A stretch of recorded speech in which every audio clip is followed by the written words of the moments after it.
quick note. We're getting about 1,000 emails telling us that the harmonizer is on the webcam. That's actually impossible. This is the Free Beer and Hot Wings Show. Yeah, call it up and see if there's a wormhole. Now we can do wormhole cam. Oh, it is. Oh, nope. That sounds cool. Let me hear how it sounds. Here you go. I got it over here. It is. Oh, nope. That sounds cool. Let me hear how it sounds. Here you go. I got it over here. Okay. Wormhole. That sounds cool. Let me hear how it sounds. Okay. Here you go. I got it over here. Okay. Wormhole.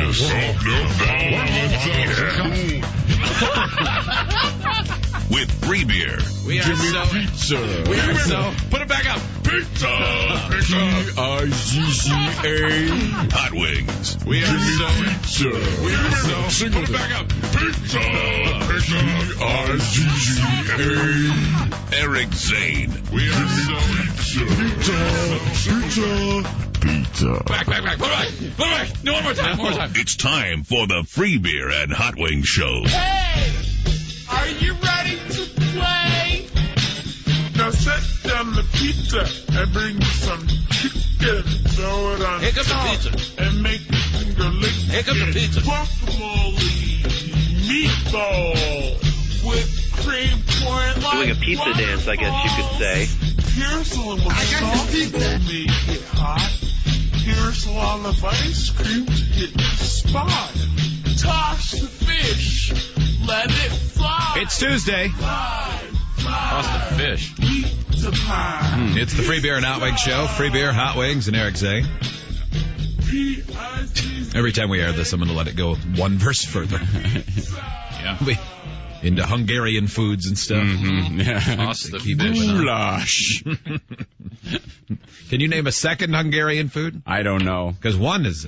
Give me falafel. I don't know if that's Hungarian. Pretty sure it's not Hungarian. I don't know what it is. 1-800-947-3979. You can email idiots at freebeerandhotwings.com. The flashback later on this hour. Joe, here's something to look forward to. Producer Joe has a stupid idea and gets beat up for it. Wow. That's the top. That's the title. I can't imagine something like that would happen. That seems out of character. It's once in a lifetime. Yeah. I want to know when we can start building up hype for the idea that we talked about yesterday about Joe. I mean, when Joe is very involved. Mm-hmm. I can't wait. We have a Joe stunt in the making that I think is going to be a lot of fun. Yeah. And it's rather involved and complex. It is complex. There's a lot at work. Complex yet simple. Yeah. I mean, in a weird way.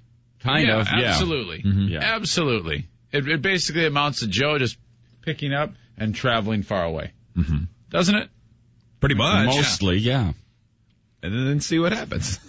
Yeah, it will be. That's where the simple part. Well, that's where the complex part. Yeah, it will be several days of seeing what happens. It's basically putting great trust in Joe, and I think that's safe to say because all we got to do is put Joe out and about on the street, and something funny's going to happen. That's what it boils down to. That's the advantage that we have with Joe. And if not, he can pay us back. I don't know if that's possible. No. Joe doesn't. Not really. Joe's in it for the love. How it worked, Joe? No, I can't. Joe, we're going to send you here, and if we don't think it's funny enough, you will pay us back. It's for the love of the game. For all of the cost. For the love of the game. Plus a penalty.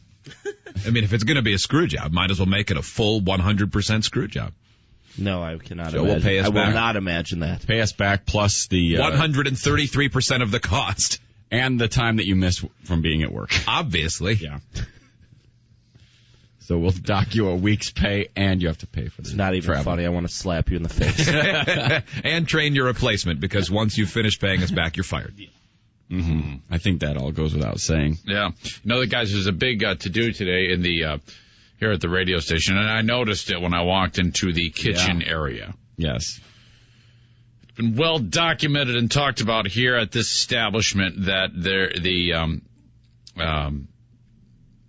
we have a person named Crystal who raised all sorts of hell about the kitchen being cleaned some time ago, and in protest to dishes being left into the sink,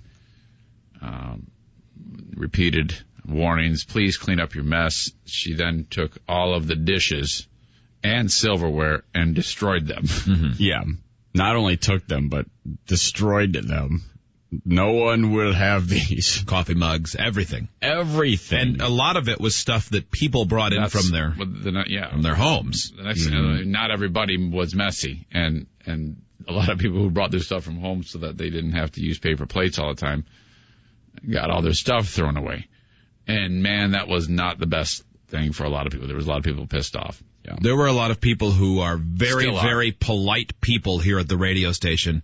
Like, if we send out a sarcastic email, I think it's largely met by, well, I pretty much saw that coming. That's the But there guys were being the guys. people who sent out angry emails or frustrated emails or sarcastic emails where it was extraordinarily out of character. Yeah. And that's what let us know, wow, this is... It got so bad that the toaster was left behind, and there was a bunch of crumbs that was on the countertop. This is after everything hit the fan. And she took the toaster and threw it in the garbage. Now, that toaster is ours. We actually bought that toaster some time ago. It belonged technically to us. Well, more than technically, it was ours. Right. We just bought it and left it there for other people to use. So we fished it out of the garbage and put it in our office. Today, they're having a big appreciation breakfast towards for people who did something here at the radio station, sales goals or something like that. So it's all set up the night before. Last night it was set up. Mm-hmm. And so there's the tablecloths out, paper plates are ready to go, plastic ware is all set up, ready to go. Apparently the kitchen is going to be utilized for what it's supposed to be utilized for, with appropriate plastic cutlery and plates, and a brand new toaster. There's a brand new, never before used toaster out there, ready to go. It's a nice toaster. Very nice. So We were commenting on it bright also. red before. Cuisinart. When we're done, they're going to take that. She's going to take that toaster and lock it up. Yes, That has to be true. I assume so. Yeah, I'm sure that's what's going It to will happen. go into the crystal safe, and that will be that. As a company, as a collective of 40 people or however many work here, we have not earned the trust necessary to allow adults to make toast at work. What? How ridiculous does that sound? That sounds terrible. You have lost your toast privileges. I cannot imagine what it's like to be so tightly wound. To have a death It must grip. be tough. To have a death grip on things like that. And the fact that your tight woundedness actually makes you get made fun of by even the kindly station grandfather. Right, that's who's what. that? Who's the County Station grandfather? That would be? Andy. Oh my God! Yeah, When that all went down, even he was cracking jokes, and we go, "Oh man, you know you really stepped in it if Andy gives you one." People that wear sweaters with cats playing with balls of yarn have sent sarcastic emails in response to this. And those are the guys. Right. I mean, that's someone guys who's not likely to respond with anger, and that's who's responding. No. We don't even have to do it anymore. No. The guys on the easy listening station are ready to kill.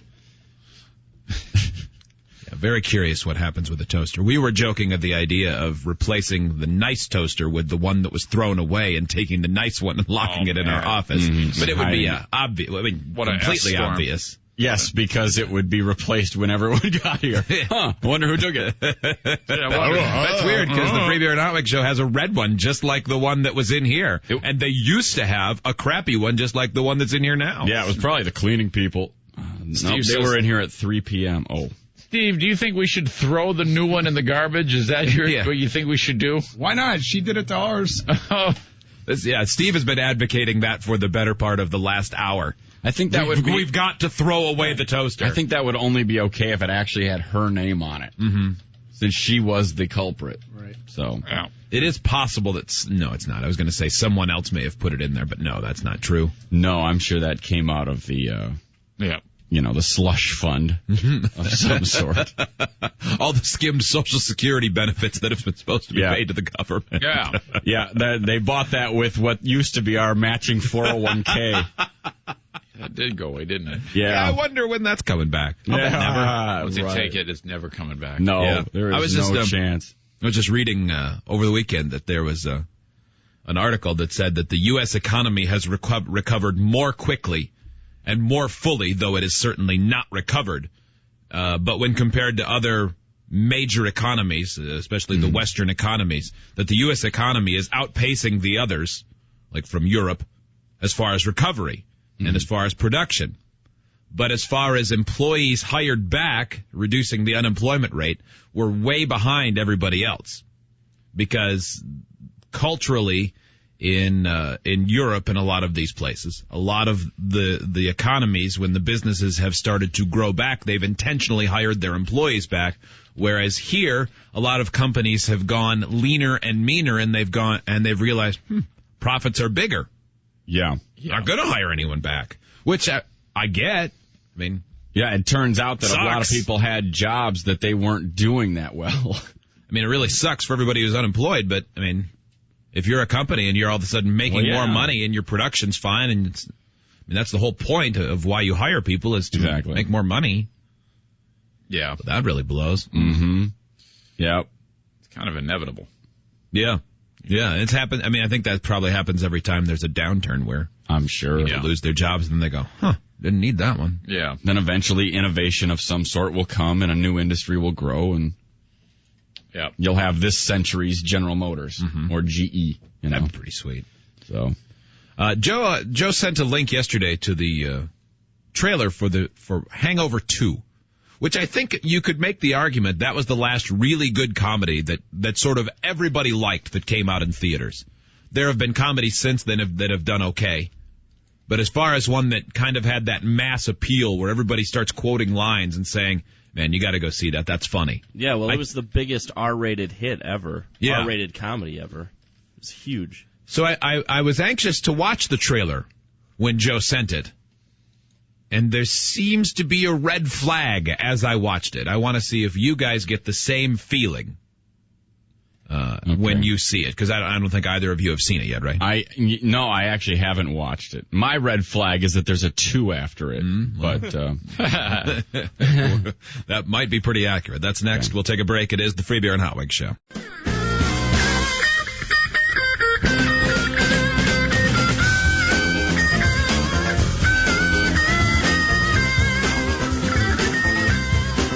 Email the show, idiots@freebeerandhotwings.com. You fat turd! Later this hour, producer Joe is featured in the flashback. Featured is a strong term. That makes it seem like it's flattering. It may be, but since it's titled Producer Joe Has a Bad Idea and gets mocked for it, I can't imagine that that's going to be flattering. Hot Wings Zane, I'm guessing you do. Do you remember roughly the plot for the movie The Hangover? Of course. Yeah, of course. Briefly summarize, if one of you would, what the plot was for Hangover, The Hangover when it came out. One of the characters is getting married. They all go for a big bachelor party weekend, and a lot of crazy things ensue with drug taking and tigers and Mike Tyson punching people and one guy getting kidnapped. They lose their friend. Right. Eventually they get him back, and everything is good. But basically, it's a big bachelor party weekend where everything goes wrong. Sure. Exactly. Let us watch together the trailer for Hangover Part 2. Okay. This is going to stink. We got a high smarm factor coming from Free Beer, so I know this is going to be a fiasco. Here we go. See us at freebeerandhotwings.com. 2009, they said. Script. Okay, just... What the hell have y'all done? The party movie. It's all these different reviews saying how great it was. The 2009 film. Various. What would you describe the scenes we're seeing? Looks like desolation. Yep. Looks like they're in trashed house, really gross place, bad hotel room. Foreign country, I'm guessing. With a monkey walking down the street. There's the wolf pack. Is it Stu? Is that the one guy's name? I don't think this is the newest trailer that Joe sent. I think this is the one where it was just all about the wolf pack. Joe, do you have the one you sent? Oh, I thought that was it. Swing and a miss. Yeah. Here it is. Good thing we got that flashback coming up. Making fun of Joe. Oh. All right. Very specific trailer I was thinking of when with the setup. Not one that just played music and showed men walking. Yeah, that we had to describe everything. Wasn't as good. There was one I did send, but not the correct one. I apologize. Really? You mean you just said you're sorry? Yeah.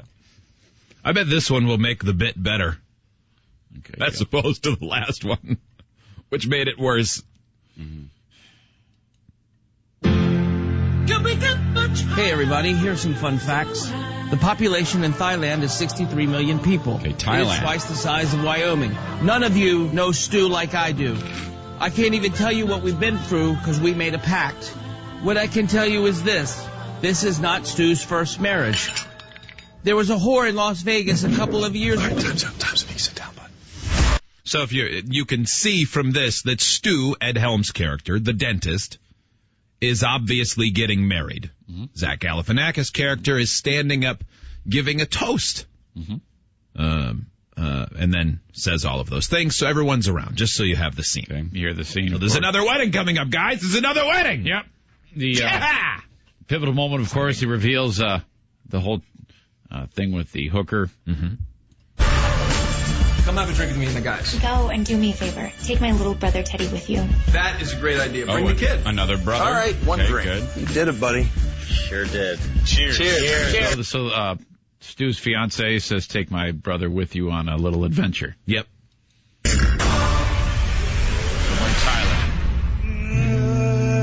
Oh my gosh, they're all waking up the next morning hungover. Oh, your hair is gone.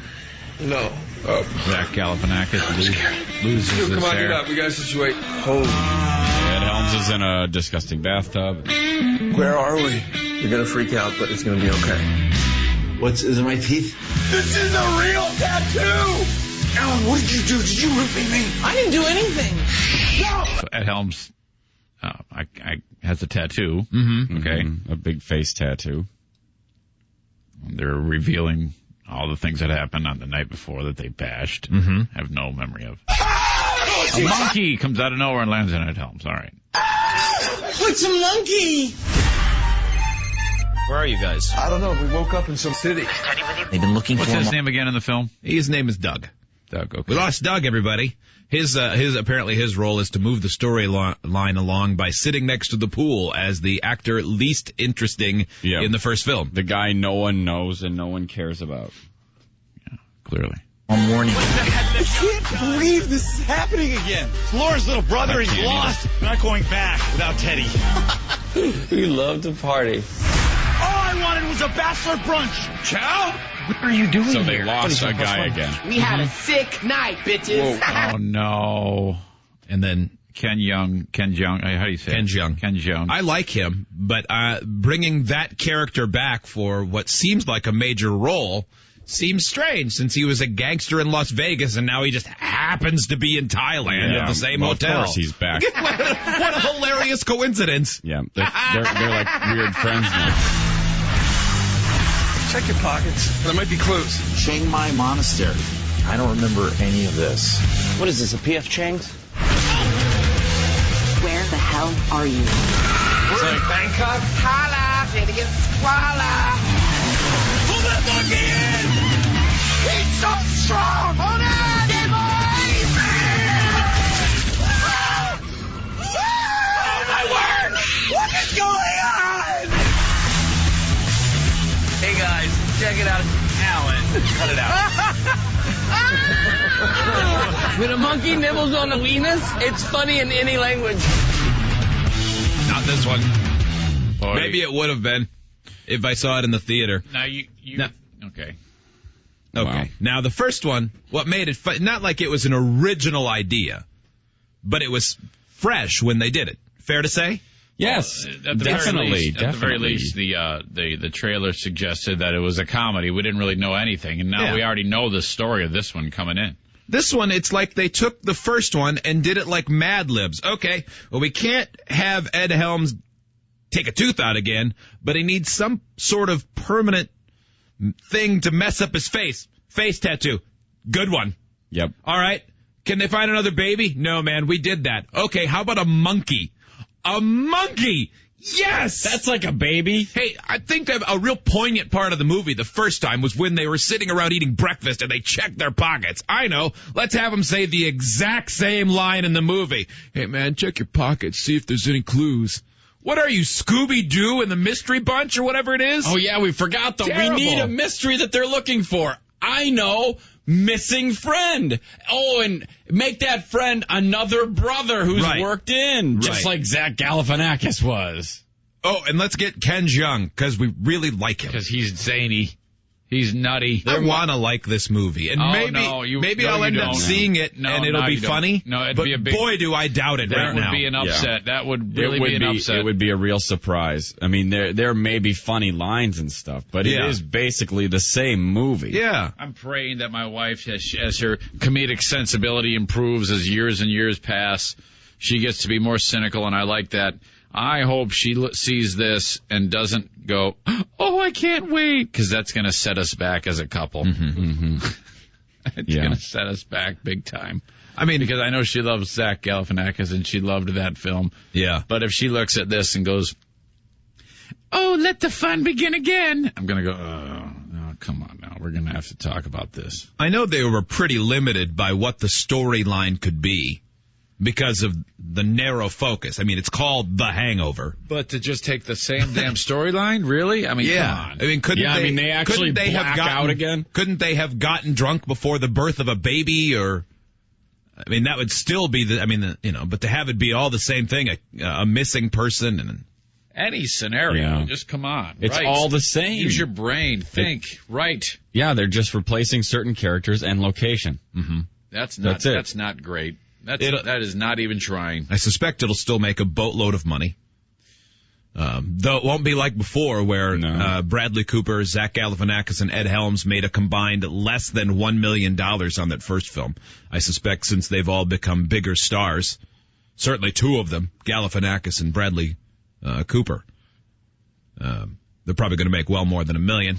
So when you started this, you said there's one thing that stands out. I'm guessing it's the whole thing stands out as the fact that it's the same storyline. It feels like the same storyline.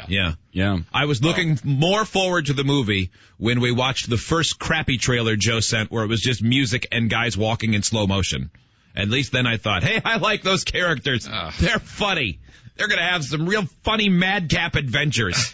Wait for the twist, though, when that comes up and they steal a lion from Jet Li. Yeah, the only way this could be saved is if the rumored Bill Clinton cameo turns out to be true and he punches someone in the face. And even that I'll watch on YouTube. Yeah. By the way, fast forward to sometime this summer when Monday morning I say, well, I went and saw The Hangover 2 this weekend. Oh, funny. Well, it might be. You never know, but I mean, Jesus. If it's funny, I'll go see it. It could be, yeah. I mean, it might be, but based on the trailer, it's the same movie. I would expect to hit up Rotten Tomatoes, say the Wednesday or Thursday before this movie hits theaters, and see a lot of critics saying that, well, if you like the first one, I guess you'll like the second one because it's the same, and then see a score of like 40% on Rotten Tomatoes. There's a reason why awesome comedies, I cannot think of one good sequel. Airplane, great. Airplane 2, terrible. Yeah. Caddyshack, great. Caddyshack 2, brutal. All of them, you can't, it's really hard to follow up a really specific, narrow focus situational comedy, which is what that is. Yeah, Bachelor rare. Party, all that. I mean, the missing guy, it's obviously the Police Academy series. Right. Any of the Fockers movies. Yes. Well, those are all winners. Yes. Yikes. Joe, are you looking forward to the flashback? Because that's next, and it's about something stupid you did. I am. There's another great trailer that shows you exactly about this film. If you want to see the Hangover 2 trailer, Joe, as we wind this out. This is a good one, Joe. Remember this one? This is one we were going to talk about earlier. I do remember. I like how the dialogue steams the segment forward. As we have to read to everybody and describe the scenes. It's funny. Joe, remember that? Yeah. I do. I want to make sure it was fresh in your brain when we did this flashback. This is basically 1 hour ripping on you. We'll take a break. It is the Free Beer and Hot Wings Show.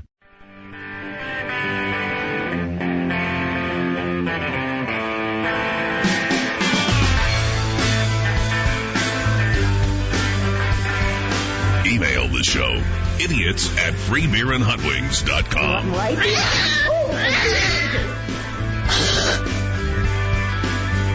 Classic. Sure is. Flashback today, producer Joe gets beat up over a bad idea.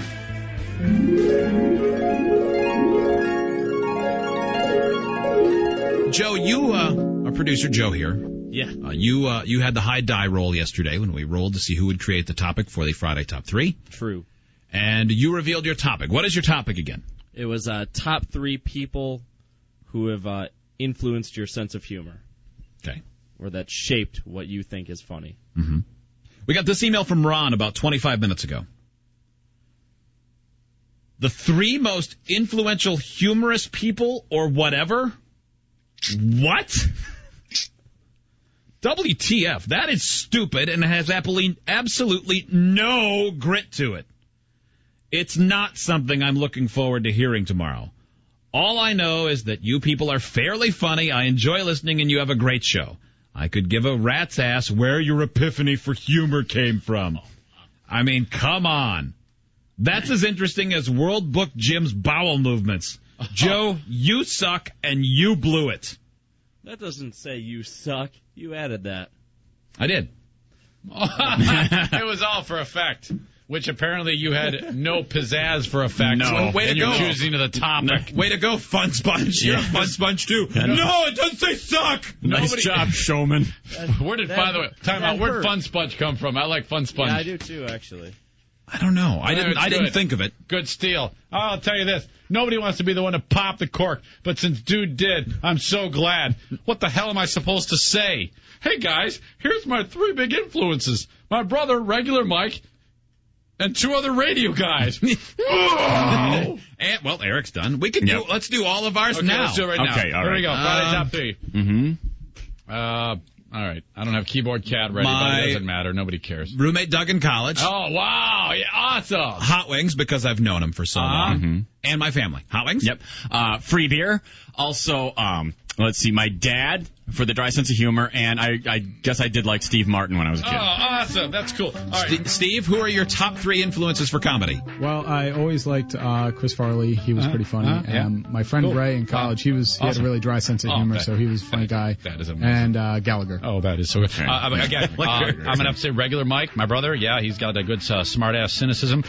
Joe's Uncle Drew and Joe's uncle's partner, Mike. That's it. All right, Joe. Oh, no, we got to get Joe's. Joe, your 3 big influences. Comedy. Yeah, comedy. Joe, what are your 3 influences? Do it. Do it. I don't know exactly. I guess I was going to say, like, Bill Hicks or George Carlin. Or, What do you mean you don't know exactly? You thought of it. Ricky Gervais.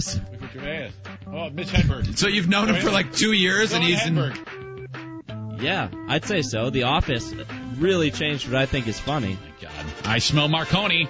There it is. The Friday Top 3 preview.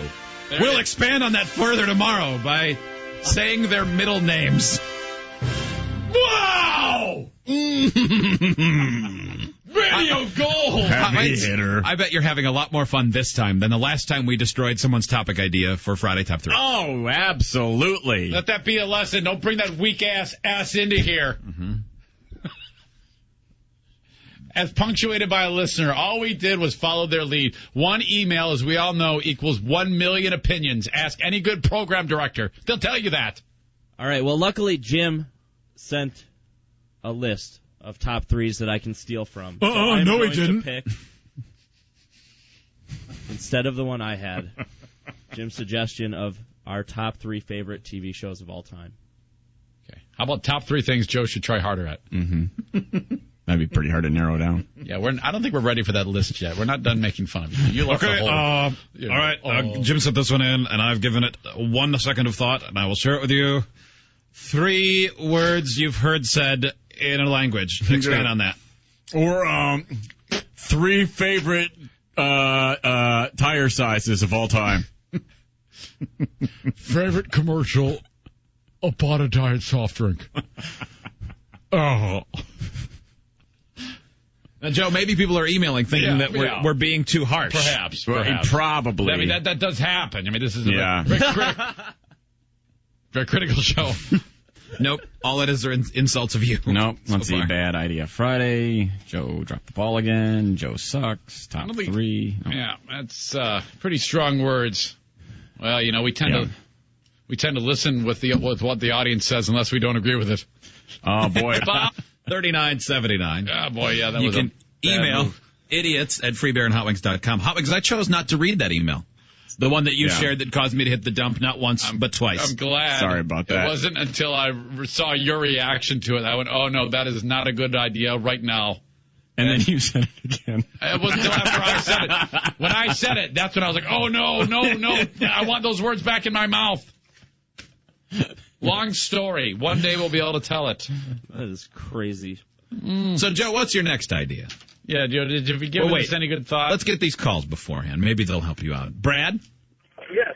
What, did you like Joe's list idea? Because maybe we're being too unfair. Perhaps. No, as a matter of fact, I think Joe should be put on some sort of probation because after his joke of a performance last Friday during the singing, and then this idea now, I seriously just think the only thing he does good anymore is his stunts. He's always good at his stunts. But it's awful. Well, do you think maybe he's intentionally trying to destroy the Friday Top 3? I don't know if it's necessarily like he's trying to destroy it, but he's certainly not trying to make it fun. Joe, it's just, make some sort of an effort. The one last week was awesome, and every Thursday I look forward to hearing the idea because I can't wait to hear it on Friday, and then Joe screws it up. It's pretty bad. Thank you, Brad. That's pretty rough. Yeah. That is rough. Mm-hmm. Let's see. Jason in Nashville, you have a better idea than Joe? Hey, what's up, guys? What's up? Yeah, I think if you did a list of the 3 girls that you think are hot, nobody else thinks are hot. That would be better. That's that would at least better. be thought-provoking. Thank you. I like that one better. Yeah. But we have actually talked about that. Yeah, we have. We've talked about a lot of stuff. So that could be I think could be that done. could work. It could Would be. you rather talk about 3 women you think are hot that no one else thinks are hot, or people that made you laugh? Mm-hmm. Big I influences, definitely. guys. It really meant a lot to me when he cracked that joke. I'll expand on why my dad influenced my humor. I know no one knows who I'm talking about, but certainly it's relatable. Hey, guys, I used to think a lot of knock-knock jokes were funny until I saw Saturday Night Live. And when they did that sketch with 2 wild and crazy guys, I knew that sketch comedy is for me, and that shaped my comedic lifestyle. For like 10 years I said, excuse me. Never before, But in a funny way. as a man, worked in radio longer and had less of a grasp on the industry. Joe, do you have any other ideas yet, or should I take this call? Take a call. Yeah, take a call. John in Maine. John, you have some ideas? I do. First of all, I want to say, Joe, I love you, but that was a horrible idea. Was a terrible idea. It's unbelievably terrible. But I actually think this is a great topic. Top 3 most terrifying moments of your life. Ooh, much better for storytelling. You see? I think that would be, I can paint a vivid picture with what you presented, as opposed to Bill Hicks. You don't want a Friday top 3 list that ends up being truly a list. Yeah, because you can't expand on that. It's Hot Wings? I like Steve Martin. Why? Well, because he made me laugh. Friday top 3 Hot Wings. Awesome. How about 3 states you've lived in? Go. Not very good. Thank you, How John. about top 3 ways to drive audience away? 1, let Joe decide something. Oh! Wow! I actually didn't think this was too far off from the very first one we did, which was top 5 people you would want to go to lunch with. No, because then we said so-and-so and then why, and presented funny scenarios as to why we were motivated to want to do that. Did you think we were going to recite some of their comedy, Joe? Those were all famous people, too. Who knows what we're going to say? How did you know we were all going to say famous people? None of mine were famous. I guess that was overlooked by myself. By the fact that you don't understand this industry. I don't. And you didn't even know who yours were. What if we had all said famous people, though? Yeah, you didn't know who yours were. That's a valid point. One of my influences was Seinfeld. Oh, before him, I never wondered what was up with that. This is much more fun. Mm-hmm. Ooh, I think this might be the one. Okay. In fact, I don't even want Joe to use it. I'm claiming this next idea as one that I will use the next time I have high roll. But I did like that last idea. I think there could be some good stories over terrifying things. Jason, what is your idea? I have an idea that might be in Joe's wheelhouse. Okay. What it is your top 3 impressions, and what I mean is impressions you actually think you do well. Okay. That's very good. I suspect, like last week, we wouldn't be able to tell if Joe was trying. Well, oops, I'm sorry. I did not mean to cut you off. Sometimes I do it on purpose. That time I did not. Joe, what have you decided? Anything? No, I have had no chance to decide. What have you been doing? What have you been doing? Why? He's been thinking about comedians that have influenced him. I'm hanging. Well, Paula Poundstone. What would Paula Poundstone do? I bet I could get out of this situation with an oversized suit jacket. Who was that lady that played Hot Lips on MASH? Joe was influenced by Loretta Swit.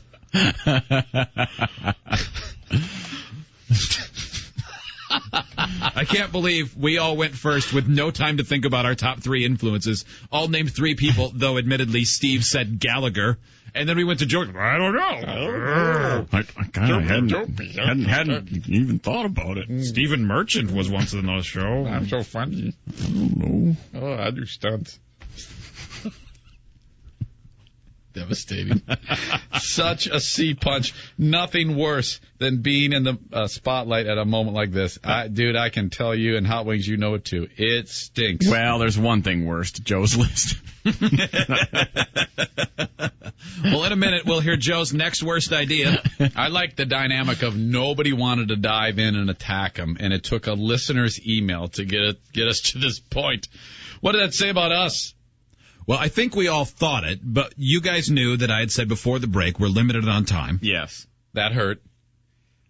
But I also wanted to make sure that I wasn't just jumping on because I didn't immediately think of an answer. Yeah. Right, same with me. That's great. I think the extended pause kind of spoke for itself a little on that.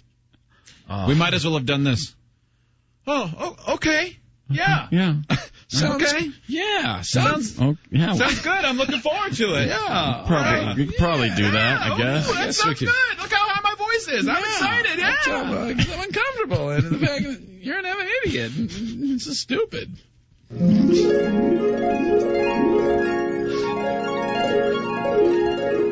Good beat-up session right there. Ooh, Yeah. boy. That one left a mark. Real strong. Stung. Appropriately so. 1-800-947-3979. You can email idiots at freebeerandhotwings.com. Hot Wings, there's a story today. I say this because your wife is about to give birth to your next child tomorrow. Yep. Kate Hudson has been photographed drinking wine, even though she's pregnant. Yeah. Right now. Do doctors say that it's okay to have a rare glass of wine during pregnancy? Do either of you know? I think they discourage all. Yeah, they do. I mean, in this country, there are a lot of countries where that's not that crazy. Oh, okay. Like in France, a lot of women have. Nobody gets wasted, but it's so customary to have a glass of wine. Mm-hmm. And to my knowledge, all those kids aren't screwed up. Mm-hmm. I mean, I think it's better to err on the side of caution. Yeah, sure. That's basically. But I think a lot of cultures, it's they'll have a beer or whatever. I suspect she's going to get killed for it in the tabloids and the TMZs and everything else. I'm sure. I think there's no doubt about she that. Was chugging it. I mean, knocking back drink after drink after drink. Then you're in the bottle of Jose Cuervo. Yeah. Yeah, I mean, I think that shots at tequila. There's a little bit of a difference there. Jägermeister. She's got a real tall Long Island. Yeah. That might be a little more of a problem. Drinking it from a big curly straw. Or doing body shots from some chick with big boobs. Mm-hmm. Beer bong from a third floor in Daytona. Or giving the body shots. A beer bong would look really bad. Yeah, a keg stand. Would look, yeah, the pregnant belly. That seems weird. Seems really uncomfortable. Got that going for you. Yeah. Freebeerandhotwings.com. Check it out. We'll take a break. It is the Free Beer and Hot Wings Show. My advice to you is to start drinking heavily. The Free Beer and Hot Wings drinking game. This drinking game is like any other drinking game that you may find on the internet. It's time for the Free Beer and Hot Wings Show with Free Beer. Number 5. This is going to put you over the top. Drink whenever Free Beer messes up his words. non-English speaking lady driving the courtesy shovel. Drink. Hot Wings. Drink when Hot Wings, what Hot Wings thinks sucks. I don't want to waste 3 or 4 extra seconds getting to the mass-produced oven-baked goodness of a loaf of Aunt Millie's 12 grain. You're gay. Drink. Eric Zane. You would take a drink anytime Eric Zane talks about or plays a soundbite related to penis. Drink when Eric Zane talks about working out or running. I went on a bike ride yesterday. I think I broke my penis. Drink. Producer Joe. Drink whenever Producer Joe laughs. I don't even know what I did. Drink. And Steve. Drink when Steve actually gets to talk. Explain the lack of gypsy calls, because I see all the phones ringing. Surely these are all gypsies. I don't know. I don't know. I'm not picking up the phones. Drink every time you hear "This is the Free Beer and Hot Wings Show." Wow, that's like 16 right there. Yeah, for 16 drinks. This is the Free Beer and Hot Wings Show. So keep drinking. That's what I'm thinking. 'Cause it's what I love to do. I'm so wasted.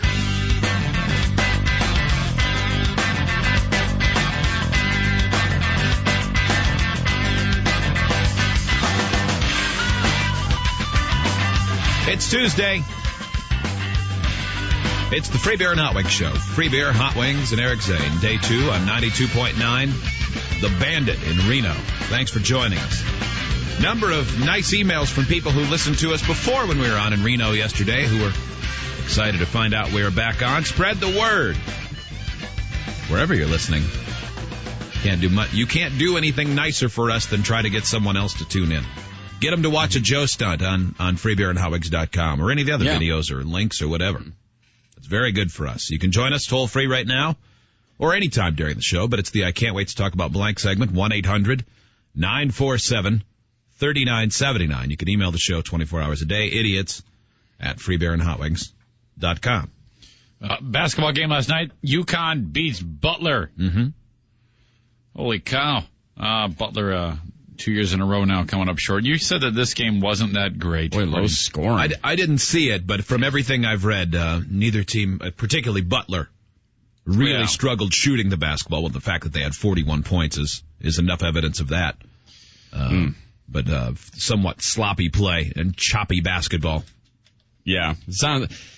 Anytime a game ends with a score like that in basketball, you got to imagine it. There's a lot of missed shots, and I mean, I guess everything could be blocked. Maybe somebody's having a great night at blocking, but generally speaking, those games are not very exciting to me. Here's a montage of sportscasters talking about how bad Butler played. You don't want one of these. The team made 6 field goals, has to leave. That's sad. That was an awful half of basketball. That is an unbelievable number, Greg. 18.8 field goal percentage. You can't win a practice session shooting that. No, listen, we're not going to sugarcoat it. It was by far the worst performance I've ever seen in a national championship. There's no way to really sugarcoat it. That's just the reality. Unfortunately, we all had to witness it. Here's 18.8% from that's a bad 3-point percentage. My God, did they say they only made 6 field goals? In the first half. They finished 12 for 64 for the game. Oh, my God. I understand that's about 19%. Oh, terrible. Coach Brad Stevens and the forward from Butler, Matt Howard, talk about how bad they played. 41 points and 12 of 64 is not good enough to win any game, let alone the national championship game. This one's pretty frustrating, just personally, and I wish from my standpoint that I was able to give a little bit more to my team, and it was just one of those days. Damn. Meanwhile, UConn has won 3 national championships in 12 years. Jim Calhoun, their head coach, I think he becomes the oldest head coach to ever win a national title, but he also is the subject of numerous investigations and potential violations at UConn. I don't know the specifics of it, but there's talk that he may walk away after this season because he may be facing some sort of ramifications. Well, that's what you do. Wow. Go out on top. That's what you do. You cheat your ass off. You get to be the best. And then you leave and let everybody else clean up the mess. Right. I think there's a decent chance that both the national championship for Auburn in college football and then the UConn national championship will both be at some point down the road wiped away because of infractions. Cheating. Yes. I think the one in Auburn, I think it's just a matter of time. There are so many guys that that story on HBO Real Sports last week with all those guys, not necessarily from this year's championship team, but from the Auburn program, saying, "Oh yeah, we took the money handshake all sorts of times." Where they talked about, say, they'd go to Toomer's Corner to celebrate. One guy said he sold his SEC championship ring 1 minute after he got off stage at Toomer's Corner, where it's on the Auburn campus where they celebrate. It's only famous Who because buys that? Some booster who's like, hey, I'll buy it for $4,000 or whatever it is. Right. And to the college player, he made the point. He said, you know what? My sister was about to lose her house. I'd rather have her keep her house than me have a championship ring for a game I played in. Yeah. I very rarely fault the athletes, these young people who succumb to these incredible temptations. Yeah. When they're always looking around at all the money being made off of them. I understand. I'm not saying it's right. I'm just saying I understand how youth can think that way. Yeah. I don't think they should be paid, but I don't think if I were in their position, I would feel any differently than they do. That's hard, man. It is hard. Since most of them are coming from severe hardship. Like, they all know they're not supposed to sell things that they get. But what other spot in your life can someone give you something and they say, this is your possession? Hot Wings, I'm going to give you this stapler. Yes. You can have it. Okay. But you can't sell it to someone if they want to buy it.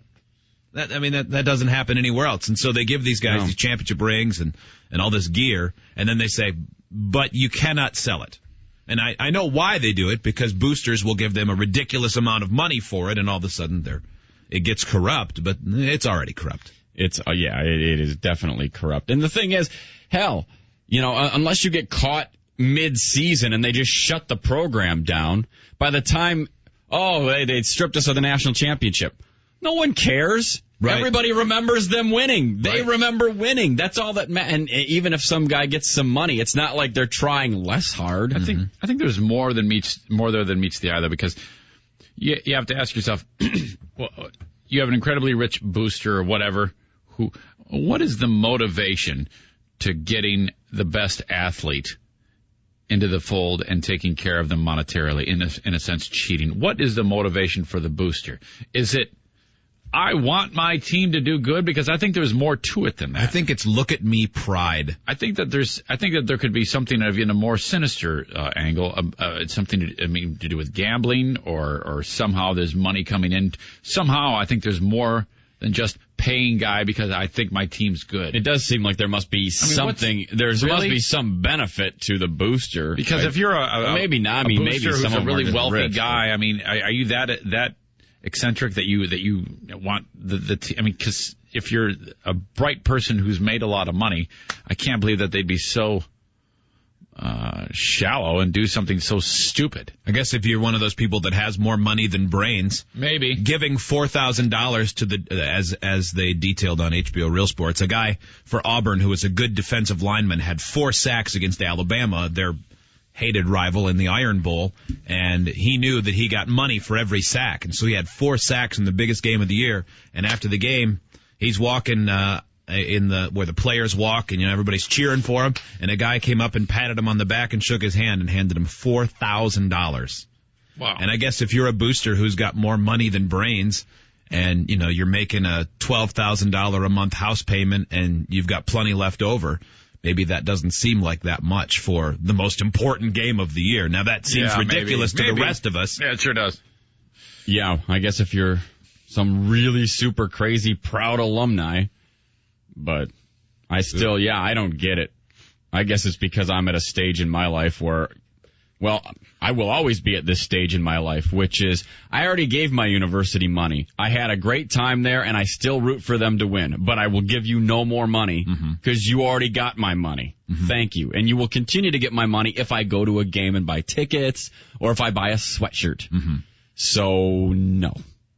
Yeah, you're not just going to go give it away. No. Yeah, I see the tuition that gets charged. They make money. Everybody we know just wants to keep their house. Right. They don't have money to go give it away and give it to some kid because they want them to play. And they were saying on that HBO special that basketball's far worse because there, one recruit can be the difference between keeping your job and losing your job, or keeping your job and getting a job that'll pay you twice as much if you're a head coach. Mm-hmm. And so if a guy comes to you and says, hey, I'm a representative for this kid who's a blue star or a blue chip athlete, and if he comes, he's going to start at your school for 2 years and may take you to deep into the tournament in a Final Four. You might be the next Brad Stevens or Shaka Smart, where all of a sudden you go from making $1 million a year to being offered, say, $3 million a year by Oregon or Missouri or whoever else.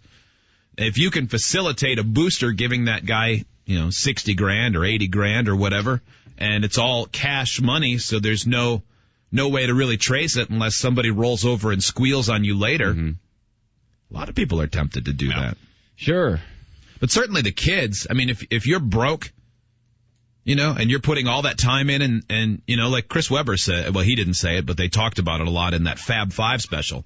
Here, those guys were, they were college students. And I think they obviously ended up taking money as they went along. And the speculation was that Webber took a lot of it between the time that he finished playing for Michigan before he went to the NBA draft, still illegal. But if you're living like college students and that they're selling millions of dollars in apparel with a jersey with your name on it. Mm-hmm. Hard not to think you're entitled to a piece of that. In that HBO piece, they talked about, do you remember a guy, you probably don't, but he played for UCLA. I think he won a national championship. His name was Ed O'Bannon. I remember the name. Easy Ed O'Bannon. He's been talked about quite a bit lately because of something that he's upset about. I'm not going to steal your thunder. I know this story. And I think he has a legitimate beef. He played for UCLA. I think they won the national championship in 95. Yeah. I think that's what it is. And so every year, like EA Sports. He was College Player of the Year and MVP of the tournament. Mm-hmm. He was really good and played briefly in the NBA, but kind of a tweener, whatever. Well, every year the NCAA sells the rights to all of their colleges and universities to EA Sports and probably other people in the past to make these simulation games, which I love. Yeah. And so they don't put the players' names on them. But they're programmed in, if you when the new college football comes out in August or July, whatever it is, if I go and find the right code on the internet, you can enter it in, and all of the real names of the players that are in college at all of the 120 Division I schools will magically pop up on there. They're already programmed in there. And even if they don't, you know who they are. They have the same number. When Tim Tebow was a senior at Florida, you knew that the quarterback of Florida was based on Tim Tebow and all the physical characteristics. So that's one thing. But Ed O'Bannon's issue, this former NBA player is now a car salesman in Las Vegas. His issue is his team from 1995 is included on the EA Sports NCAA games that they're still making money on now that he's no longer a college athlete. And it's clearly him. It's got the wristband on the forearm. Yeah. They showed the footage of him from that era and the footage of him in the game. It's clearly Ed O'Bannon. It doesn't say Ed O'Bannon on it, but it clearly is. Right. And his point is, look, I'm no longer in the NCAA. I'm no longer an amateur. You're making money off of that. Why am I not making money off of that? And so he's suing now, and there's a lot of other athletes that have joined in on that. And I think that's a legitimate beef. But apparently they pointed out in this piece that when guys accept their scholarships, and I think this is taking advantage of young men, and if women were in sports that ended up getting video games, would probably be them too, that when you're getting that scholarship, you just start signing paperwork. They don't have a lawyer read it or anything like that. Why would you? It's the school. It's your friend. Right. It's your coach, this person you trust. And in it, Ed O'Bannon, they showed the document, signed away his rights to his likeness. Yep. And basically everything about him. 17 years old. For infinity anywhere in the universe. That's the wording. Yeah, it actually says forever and in the universe. Start selling a video game of Ed O'Bannon 3,000 years from now on Jupiter. He still couldn't get money for it. I mean, based on the way it's written. That actually says in the universe. That is incredible. The universe. I can't believe that. Forever and ever in the universe. And they all sign it because it's like, This is the way you do it. Wow. I can't blame them for that. Oh. So you can see why athletes will start saying, well, we should get paid. Oh, for sure. When everybody else is making so much money. Boy, that seems like you could contest that based on circumstance and, well, just sheer longevity. A lot of people think he's going to win. Yeah, I mean, it's one thing to sign away your likeness for the duration of while you're there. Mm-hmm. For this 4-year period, and even now if they want to use his likeness from them, then that's one thing. But your likeness, like forever, for everything is in the universe? Yeah. Pretty broad. I mean, that's so absurd.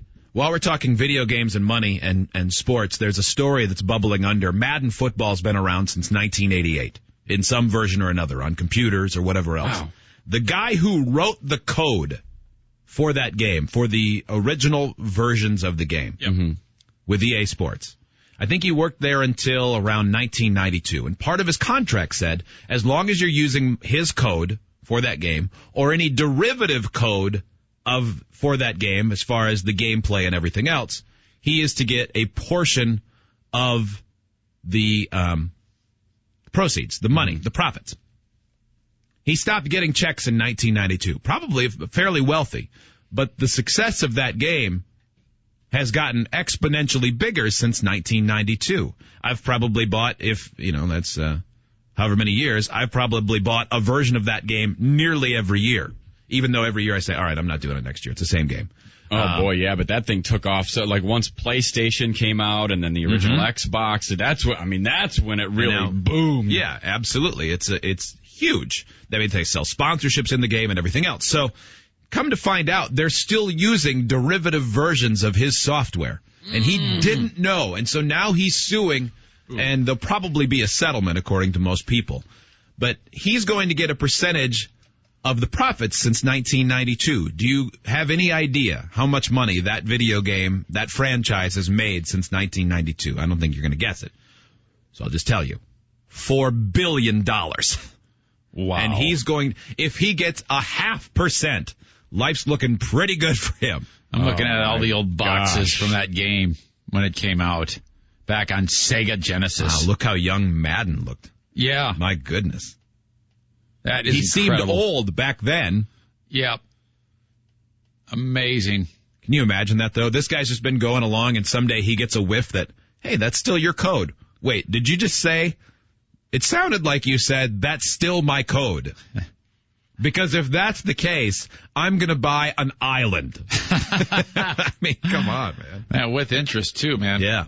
So yesterday, Zane and I watched a video in the office that I'm pretty sure if I had watched it on the air, I would have cursed on the air and had to hit the dump button. Well, yeah, you sure did in the office, too, man.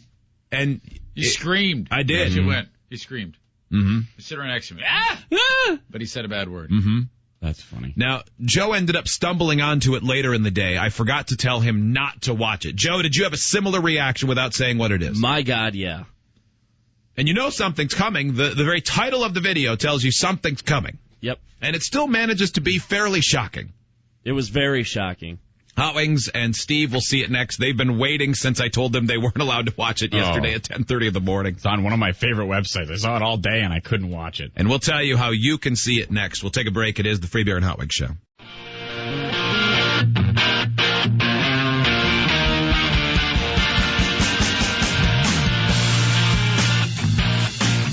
Email the show, idiots@freebeerandhotwings.com. Let me don't go. Let me don't go.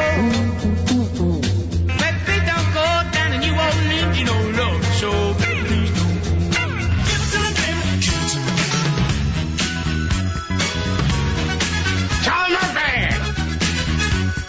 Give it to me, baby. Give it to me. She's got to be somebody's baby. She must be somebody's baby. 24 hours, Hot Wings. I don't know if you knew that or not. Had you thought of that today? Once or twice. It may have crossed my mind. What was the first thing that popped into your head when you got up? Baby. Baby coming tomorrow. Yeah, we will. We'll be walking through the doors of the ER right now tomorrow. You have 93 minutes to come up with a name, or we're going to name the baby for you. Just so you know. I mean, okay, no problem. It's binding. I mean, I don't know if you know that. If your baby is named on a radio show, okay, it's binding. Well, hopefully, if we don't have one, you will pick something good like Baba Ganoush. Well, we have a good list of 117 showbiz nonsense names that you could choose from. I saw some of those. Yeah, some of those seemed real compelling. I think we may go with an awesome showbiz name. Mm-hmm. I think Freedom Fighter Michael sounds pretty sweet. I think so, too. Pilot spelled with a K. Yeah, I think that would be pretty cool. Tallulah, as a boy, I think would be very interesting. Mm-hmm. So all great options, thanks to celebrities. It's making the bottom of your name list look pretty good, doesn't it? Yeah, it's making some of the ones we crossed out seem awesome. So there's a video that I stumbled onto the link yesterday in the office. Did you say, so can I look at an email that you sent to actually pull it up? Because I don't know if we have it. I don't know if we posted it yet. Steve, is that posted? You posted it, right? Yeah, it's first in the video reel. Excellent. You avoided it, Steve? Okay, good. That was difficult. Yeah. Yeah, I have been wanting to see this. I regret not telling Joe to not watch it because of the surprise. But it's simply labeled on the internet as the scariest car accident video ever. Steve, you want to come in and sit in here with us so that we can get your immediate reaction? So that you don't have to watch it from afar? Mm-hmm. You blow that up. Yeah, I will. I'll make sure you can see it. Yeah, there we go. The video's pretty straightforward. Mm-hmm. All right. It's just someone, for some reason, is videotaping in their car as they're driving down a 2-lane road, like a divided state highway or something 2 like lanes that. one way, then there's a median, 2 lanes the other way. Okay. The 2 lanes the other way and the median really have nothing to do with it. I'm just telling you that so you can, in your mind's eye, as we describe it to you, be able to get the gist of this. In front of her on the right is a flatbed truck that is empty. Yep. And you'll see in the shared lane that she is in the left-hand lane, the pass lane, if you will, is a truck hauling a trailer. And then it says there is a shocking accident. Okay.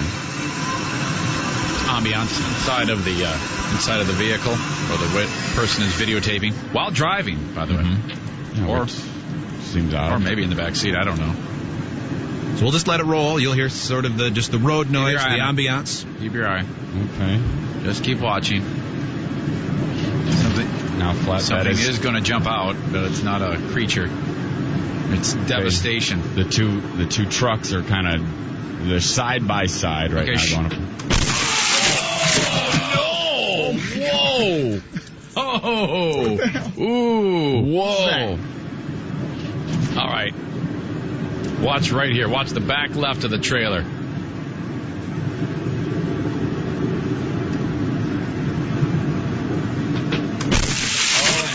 Gosh! All right, now. Whoa! This was staggering. Yeah, what you just heard was the trailer tire on the left hit like a chunk of a 2x4. Yeah, it was on the road and yeah. Oh my gosh! And it flew up and went right through the windshield. And if it had been a foot to the left, it probably would have impaled the driver. Yeah, absolutely. I mean, because it was so fast, you could never react fast enough to move out of the way. That would have just destroyed the person. It's like it was shot out of a cannon. It got a little momentum and kicked it up because it 70 miles an hour, and then the speed of the vehicle behind it. Yeah, I can only guess the velocity. Yeah, they're probably going 55 miles an hour. Man, that hit so fast. That video changed the way I drove on the way home from work yesterday. Yeah. I drove differently. I allowed more distance between the vehicles in front of me out of fear. See, ridiculous fear. This must be about to happen to me. Yeah, that is a perfect example of you just never know. This person is traveling behind the trailer that kicks up the 2x4. No, about 2 car lengths. Maybe 3 tops, and that thing just hits that left rear wheel, and it just kicks up. And I mean, to travel at 55 or 60 miles an hour, to travel 3 car lengths takes a half a second. I mean, you're traveling at a fast enough rate that it just blasts through there. If this would happen to me, it would have happened while I was adjusting my iPad or my iPhone rather, trying to find a song. some eye device of some sort.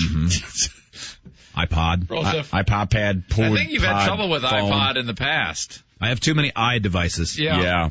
Joe, I don't know if you heard that. When we come back, we're gonna have to get Freebird going into full retard on iPod. Mm-hmm.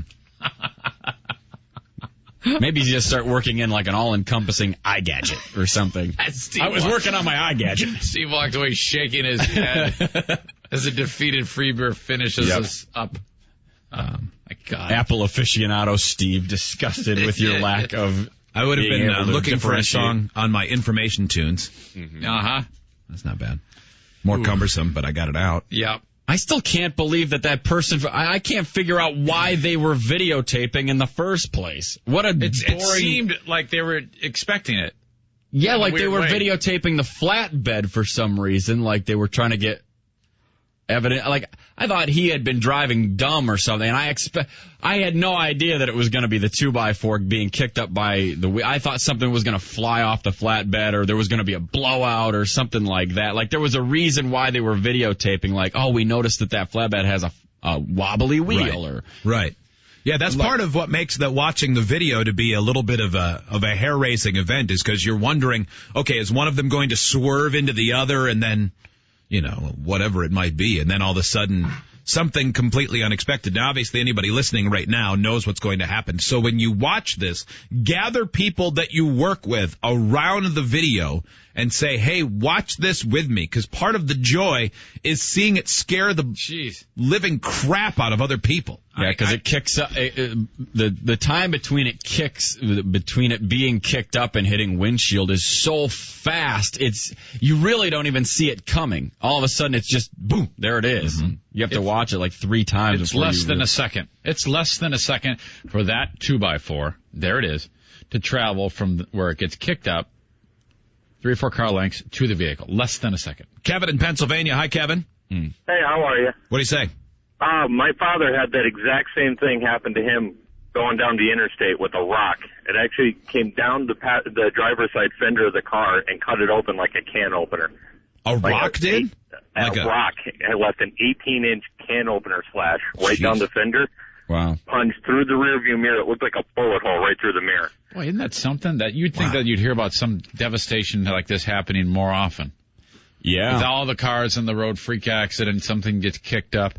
Man, I am going to be like Freebeer and stay far back. Yeah. And let that be, hopefully someone else will do the same thing, because following too close behind, I can just... Yeah. Yeah, I've started hanging back a lot. Like the last few years, especially once I had my first son. I started hanging back more because there were so many times. And I know I came close a couple of times. I mean, luckily I've never actually rear-ended anybody, but I know there were a couple of times where people stopped things. And that's why I got rear-ended, because somebody was following too close and everybody stopped in front of me and I had to slam on the brakes and they were on the phone and whammo hit me. We're not going to get any emails from people saying, Pullman Hot Wings said that's why I got rear-ended. I'm sure nobody's going to do that. I'm sure. But, I mean, stuff like that is just so crazy. I remember we were driving along one time, my dad and I, and it was when we were moving out to Omaha from college, and he had borrowed this stupid box truck from work, and we're driving down the interstate, and we're coming around a bend, and all of a sudden, there's a frickin' pallet in the road. A wood pallet. There's nothing you can do. No, and we just smashed into that thing. It kicked up,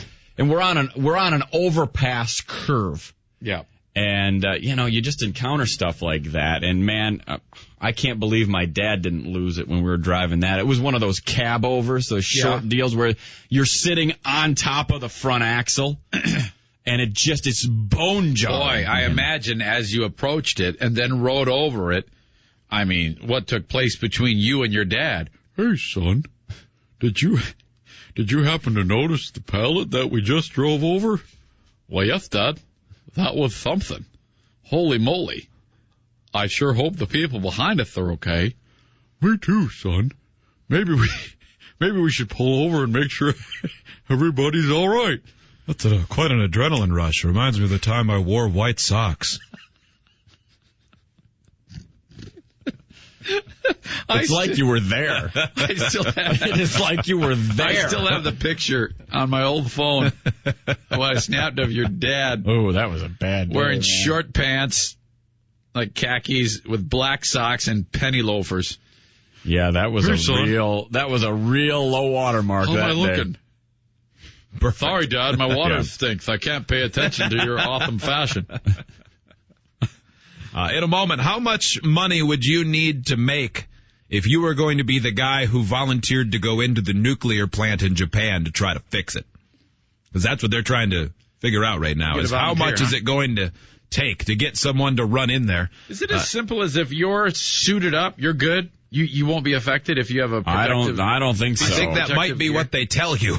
Yeah. We'll do our best. I think there's only so much iodine tablets and protective gear you can wear when you're at ground zero of a meltdown. Did you see that? I mean, they're trying to do anything. Did that completely melt down? Is that gone? I don't think it's an official meltdown, because then it's like Chernobyl and it's a lost cause, and I don't think that. But they're still on the verge of it. Yeah, it's an ongoing battle. There was one spot where radioactive water was leaking out of something, and they tried to clog it with newspapers and like mud, because they're just like, I don't know, try anything. So they tried to fix it like I would. Well, they tried a junk shot, just like what they tried with the oil well in the Gulf. They did the same kind of thing. Let's just shove junk in it. Yep. No good. Guys, if you haven't taken a chance and gotten Carbonite Online Backup yet, you're doing yourself a disservice, because this is pretty simple. It will save you a lot of trouble when your computer dies. And everybody's computer dies. That's a fact. I mean, we've all had computers now.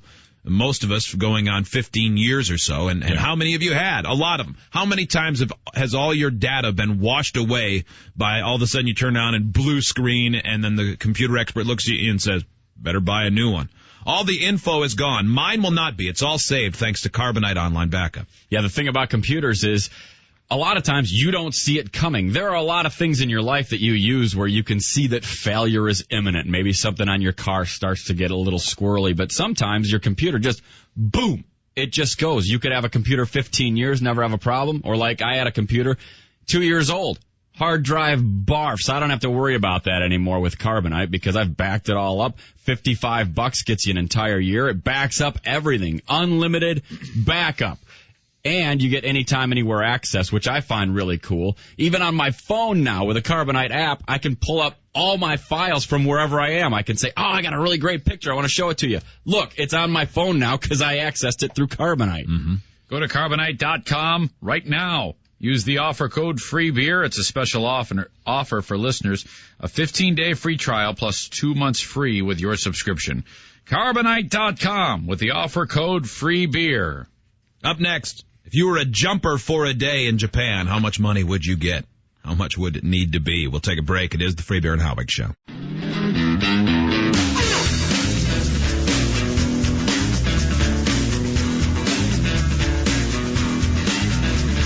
Free Beer Word Scramble. Whoop, whoop. Yeah, that is a perfect example of you just never know. This person is traveling behind the trailer that kicks up the 2x4, and that thing just hits that left rear wheel, and it just kicks up. And this would happen to me. It would have happened while I was adjusting my iPad, or my iPhone rather, trying to find a song. Some device of some sort. iPod. iPod. I think you've had trouble with phone. iPod in the past. I have too many devices. Yeah. Struck out on one pitch. If this would happen to me, it would have happened while I was adjusting my iPad, or my iPhone rather, trying to find a song. Still didn't get it right. This would happen to me. It would have happened while I was adjusting my iPad, or my iPhone rather, trying to find a song. Is your music on your iPhone? It is. Oh, it is. Okay. Well, then you are good on that last one. This would happen to me. It would have happened while I was adjusting my iPad, or my iPhone rather, trying to find a song. Saying I'm good on the last one is pretty generous. Yeah. I think I was past the point where being good on it is even a possibility. You got to it. Yeah. I mean, eventually. You can say that. Mm-hmm. What happened to me while I was playing with the radio? Success! Yeah. Moron. 1-800-947-3979. So how much would it take to be a jumper at the nuclear plant in Japan? What is a jumper? Generally, it's an untrained employee that jumps into the fray to the most dangerous part, because the work that they need, the people that get close enough to where the radiation is most severe, you can just jump in is where the term comes from. Okay. In a lot of cases, the money you're getting paid may only be for an hour of work in one day, and in some cases for your whole life, because exposure to that amount of radiation may only be acceptable one time. Yeah. To put it in perspective. How much would it take? Now, it depends on what sort of a situation you're in. I suppose if you're in a situation where you've been out of work for a long time and you've got somebody who's sick in your family, or maybe, they're starving, that's going to change your motivation. But man, this is scary stuff. They say in its attempts to bring under control its radiation gushing nuclear power plant that was severely damaged, they're trying to get closer and closer to the radiation leak. To fix it, they need to get closer and closer to where it's coming from. Yeah. Which means more and more danger. Sure. The company has a task fit for jumpers, workers so-called because they jump into highly radioactive areas to accomplish a job in a minimum of time and race out as quickly as possible. All right, so let's start with Josh in Albany. Josh? Hey. What would it take, Josh? First of all, I'm a long-time listener, and I can't believe I'm actually talking to you guys, because every time I try to call, I'm on hold, and I got to get into work, so I feel like a schoolgirl talking to Brad Pitt. All right. Thanks, man. All right, Josh. Thank you for listening. Stay on topic, please. How much would it sorry. take? That's okay. I would say as long as if I'm taken care of financially, kind of like the Armageddon plan in the movie. I don't want to pay taxes. I don't want to work the rest of my life. I want my immediate family taken care of, which means like my mom, my dad, my my brother, my wife, kids, that they don't have to work anymore. Josh? And I get the state-of-the-art financial or health care. You're not going to get the job. You're not even close. Yep, You're not too much. You're way too needy compared to what people are doing it for. But I do like that you have referenced the movie Armageddon as part of your plan for financial acceptance. Doesn't he talk funny?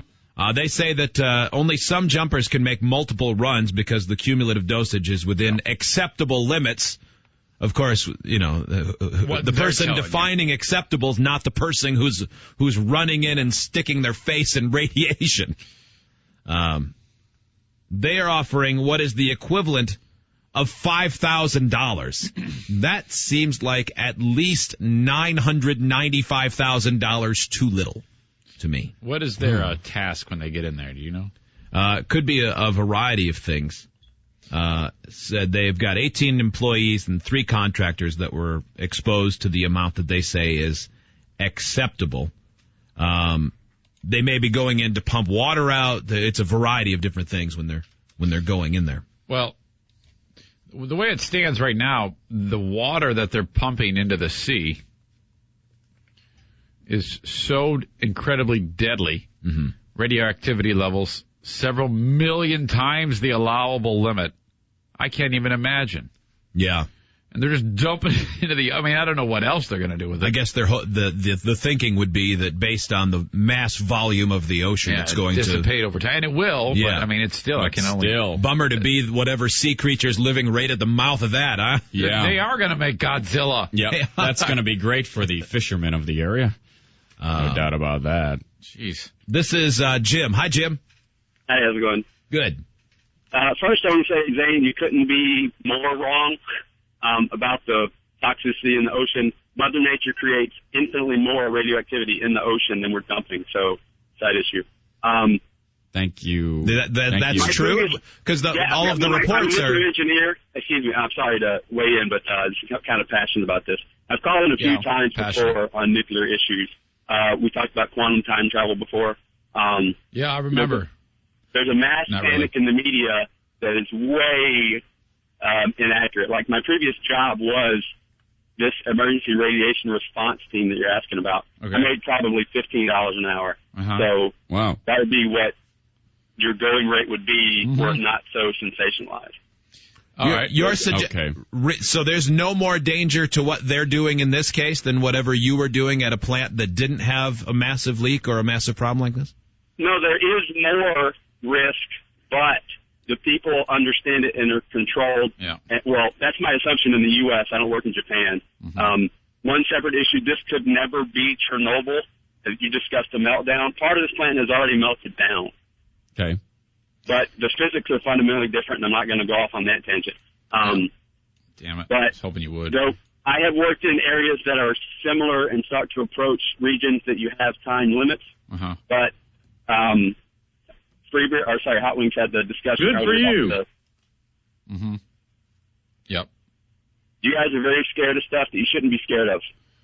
So why are if they've got all these experts, because one would assume that Japan would have as many experts who has done exactly what you've done, Jim, why are they having to pay the equivalent of $2,500 for 1 hour, for 1/2 hour? Why are they paying $5,000 a day? Why can't they find people that, I mean, if you're not buying into the hype and you're so educated about, which I'm not debating, why aren't there similar people in Japan who would say, no, man, this is all hype. Let me go in there.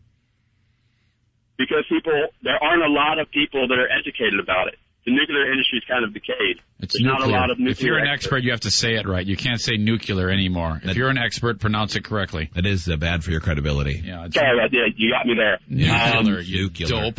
Yeah. One thing people like that have the forum are like you guys, which I appreciate, but when Hot Wings says a thing like everything's scary and it's terrible, like Wait, when did I say everything's scary and it's terrible? Why are you referencing me? I don't remember saying that. And all I did was read a report that they're dumping radioactive material many times the acceptable level, millions of times, according to the news agency, into the sea. You don't say it that way, but the questions are asked, and it can create fear.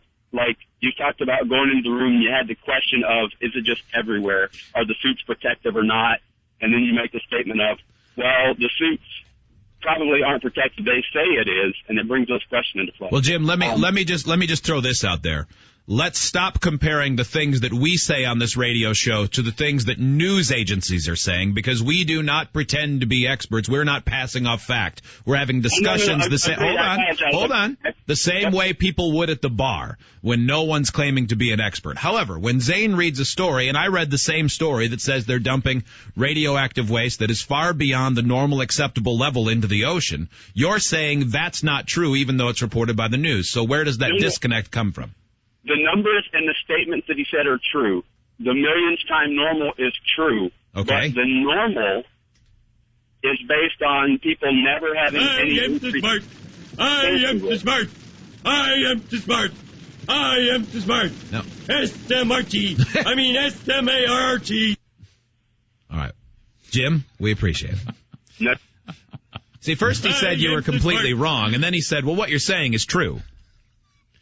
And by the way, it drives me crazy when people call the radio show and say, well, you guys are spreading No, we're just talking. Well, and I hope no one should ever base what they think on what we say. Boy, and I apologize if my statements of, boy, I don't know if there's enough iodine tablets or protective gear that you can wear at a meltdown to protect you, if that prevents some great mind of nuclear energy from wanting to enter the field because of me, then I apologize. I would not want to screw over the industry and sway the smartest, best, and brightest America or Japan has to offer based on my cavalier comments. So I apologize. I was speaking clearly from my buttocks. Did you say nuclear or nuclear? Because I think you may have said nuclear, and we learned that's wrong. Oh, I forgot. Nuclear. I meant to say nuclear. That guy doesn't know anything. He may know made it lots. all up. He may. I don't know. And I like the idea that he's the only one in the world who says, yeah, $15 an hour, that's all I need. If I were Japan, I'd save a lot of money, and I'd be flying that guy over there right now. Yeah, I'd give him 20. He said he'd eat the rods that are filled with nuclear waste. Yeah. Thank you for being a big fan of the show. I'm not a big fan of you. I am not reciprocating fandom. Trevor writes, Dear Jim, please go find a giant vat of nuclear poo and drown yourself. Nuclear. No, that's not. Gotta be that nuclear. is not nice. That's He spelled not it wrong. right. He was trying to help. Idiot. By the way, we don't have time for it now, but Steve sent a video about Tsunami Dog. I don't know what that is. That I ended up watching this morning and seeing a follow-up video. Oh, it's let me guess, a dog that survived and is it's a great story. Mm-hmm. Yeah, Steve, did you throw a link up to that? Yeah, I'll put it in the video. Okay, Thanks, there's also man. one about a follow-up to that, where Tsunami Dog was reunited with its owner. The owner ate him. The dog lived on a pile of floating debris in the ocean for 3 weeks, and then somebody spotted it. They rescued it, brought it back. It looked quite delighted to be on land. We'll take a break. It is the Free Beer and Hot Wings Show.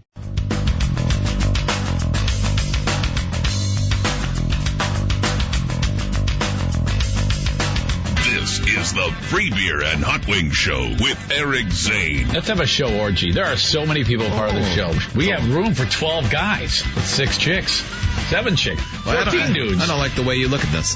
21 dudes, actually. No, I don't either. 65 with hands. Yeah. Now, back to the Free Beer and Hot Wings Show.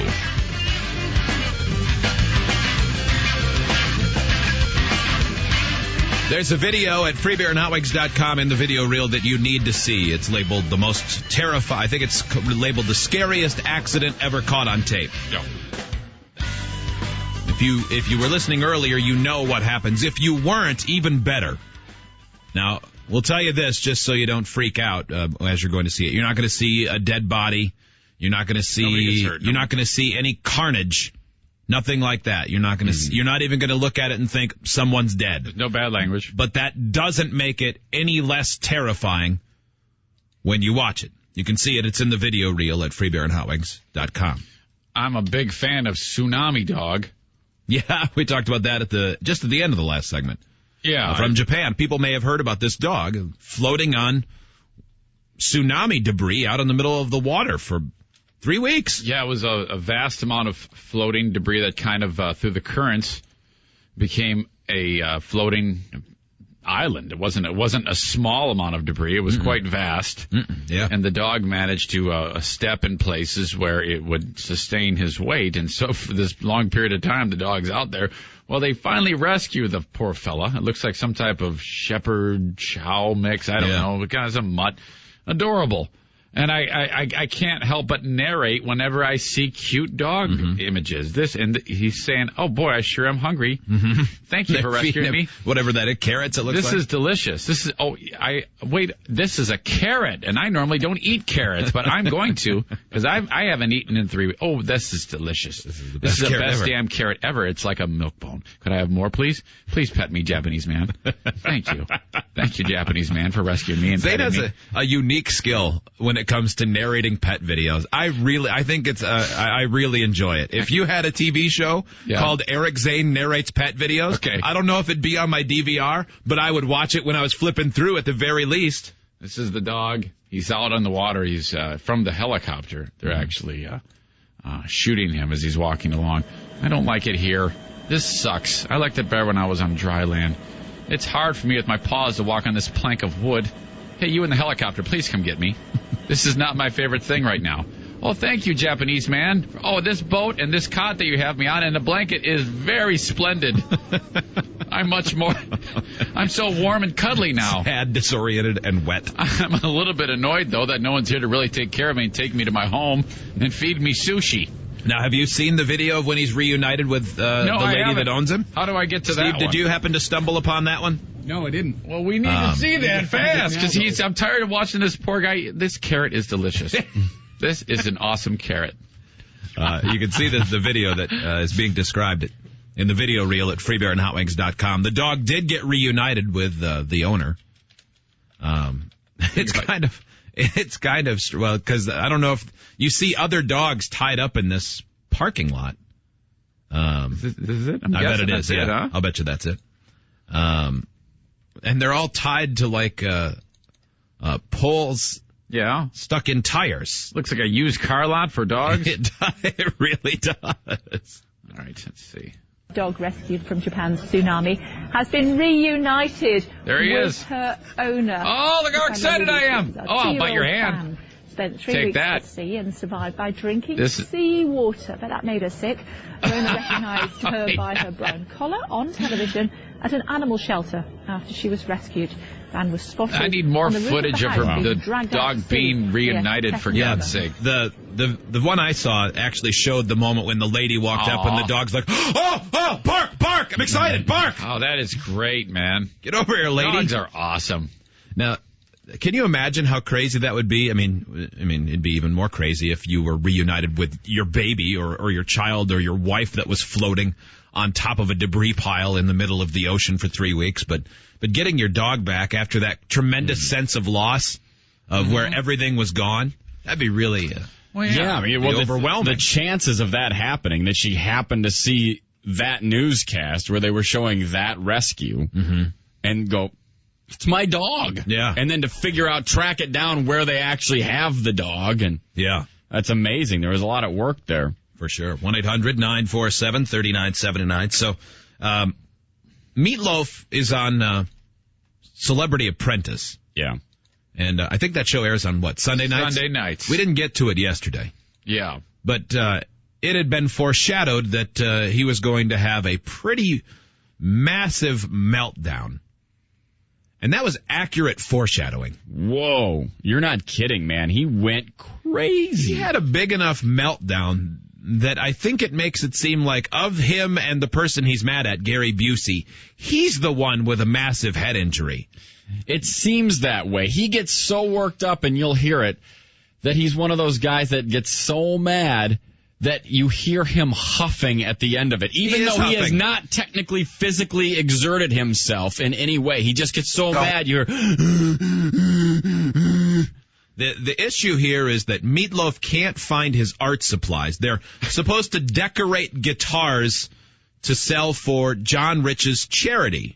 In Memphis, which is, so it's very good. They're raising money for charity, and they're supposed to have all this artwork that they all went out and picked out what they wanted, and Meatloaf can't find his. And pretty soon, he zeroes in on Dr. Kooky Gary Busey. Yeah.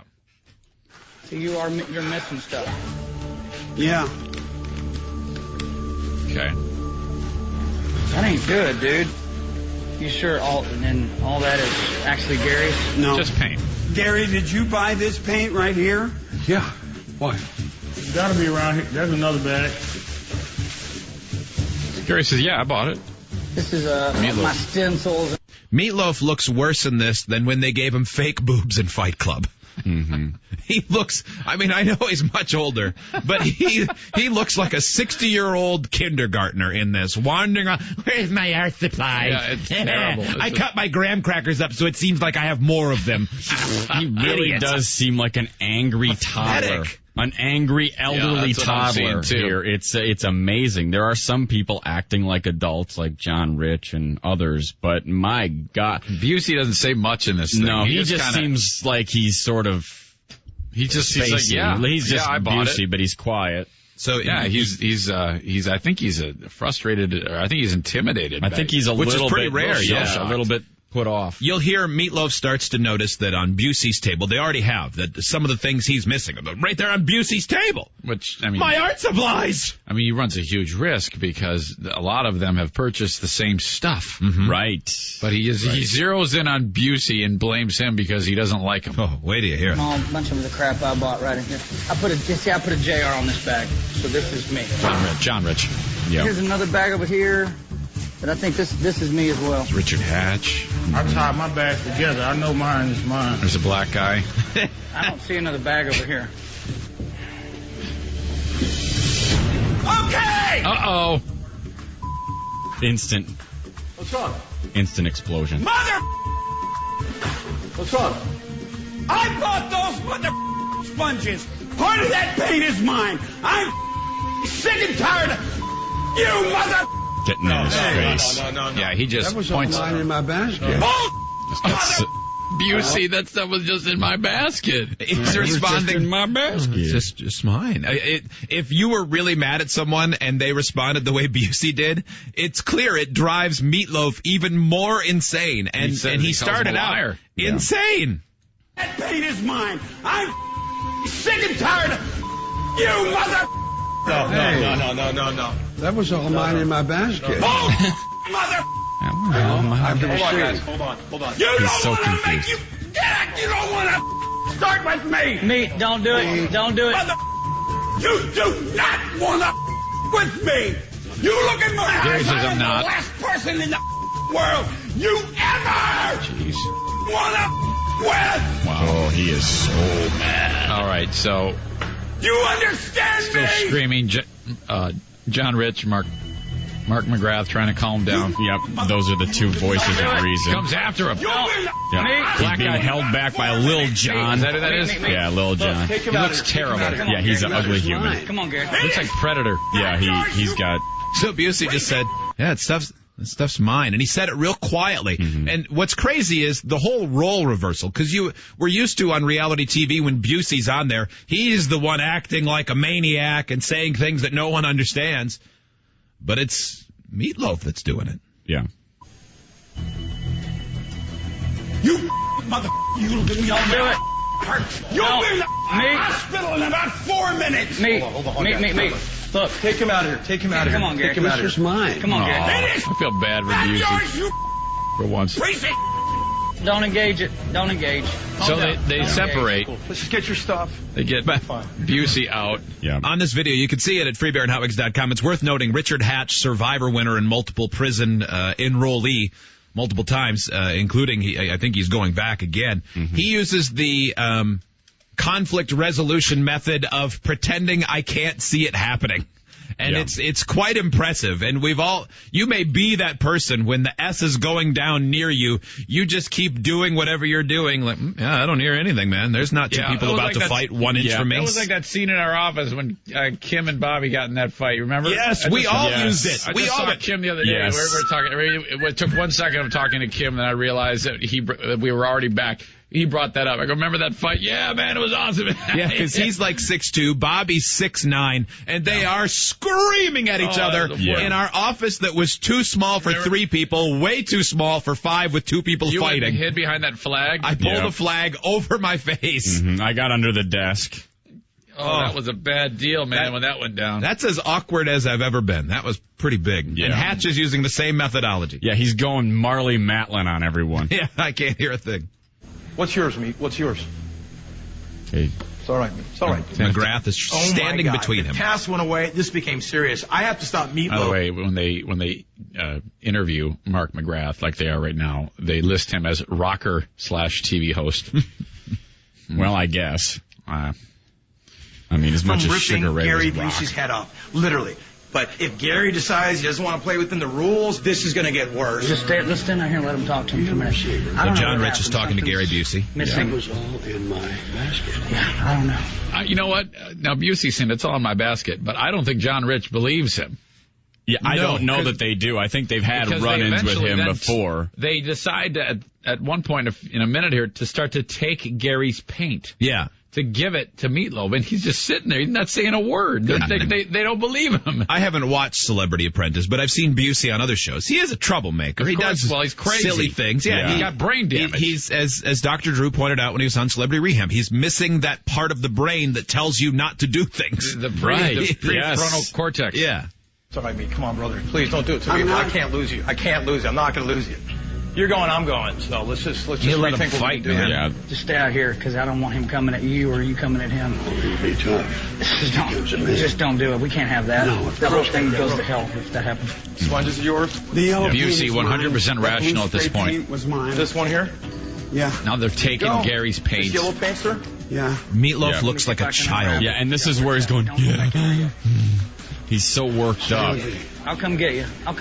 So listen to You this. buy all this. Those big brushes. This is stuff you picked out? Yeah, I know when I... Well, why don't you take what you think is yours? Busey walks I back bought in. sponges, I bought a spray paint, I have my... We can also bag. go right back down there and grab some more stuff. They're taking Just Gary's don't stuff. assume! And you ask! Meat. Look, is this your bag? I might have just found your bag. Let's just saddle. It was under a corner. Okay. You pushed me too far! No, wait a minute now. Meatloaf is still going after Gary, but did you hear what happened just before he found? Yeah. He said, you pushed me too far? Yeah. Yeah, John Rich picked up a bag and said, hey, is this your bag? It looks like your stuff. Meatloaf ignores that stimuli and continues to scream at Big Teeth Busey. Unbelievable. Yeah. Does this look like it? Is this it? Uh-oh. No, Meatloaf's looking at it. Realizing he made a terrible mistake. Under a corner. Take your spray paint!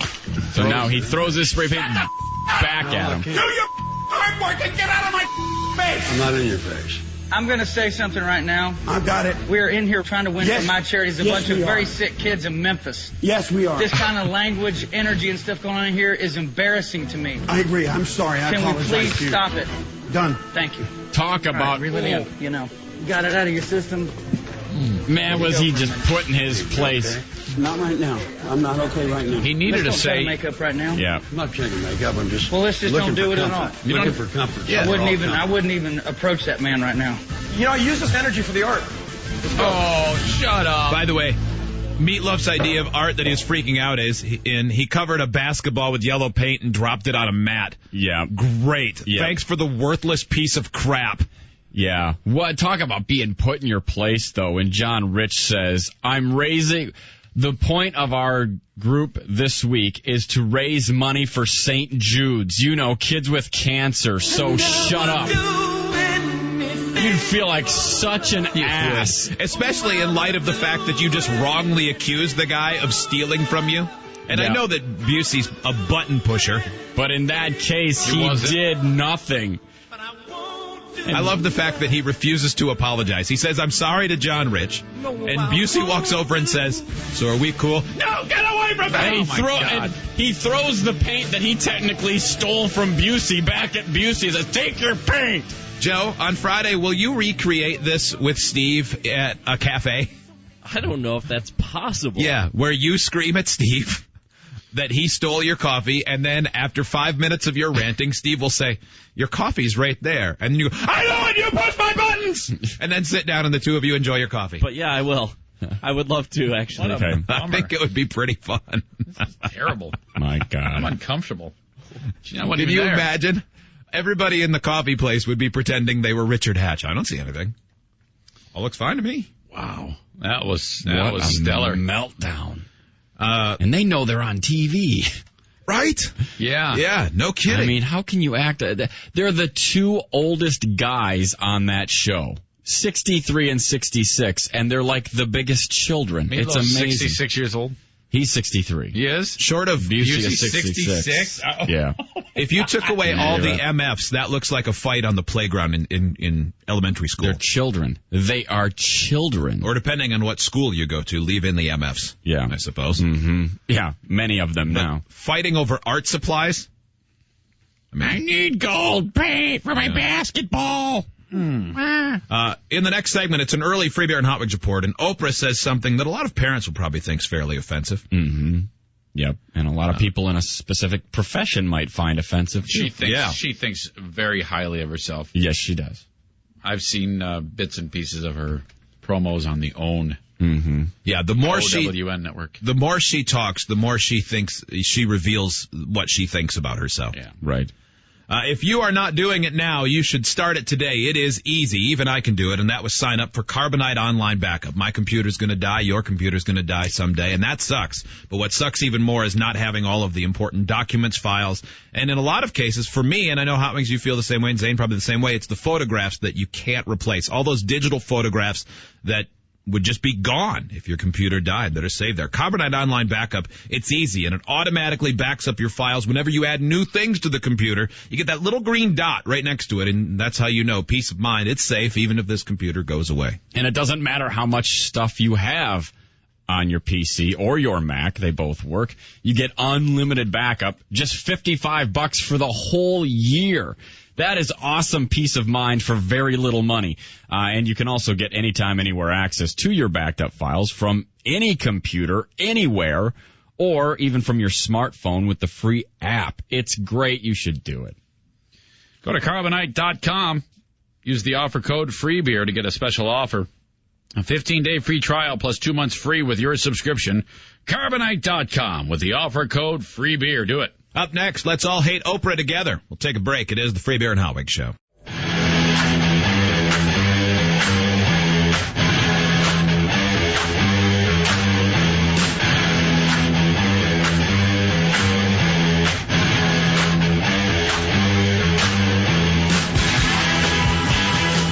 Email the show, idiots@freebeerandhotwings.com.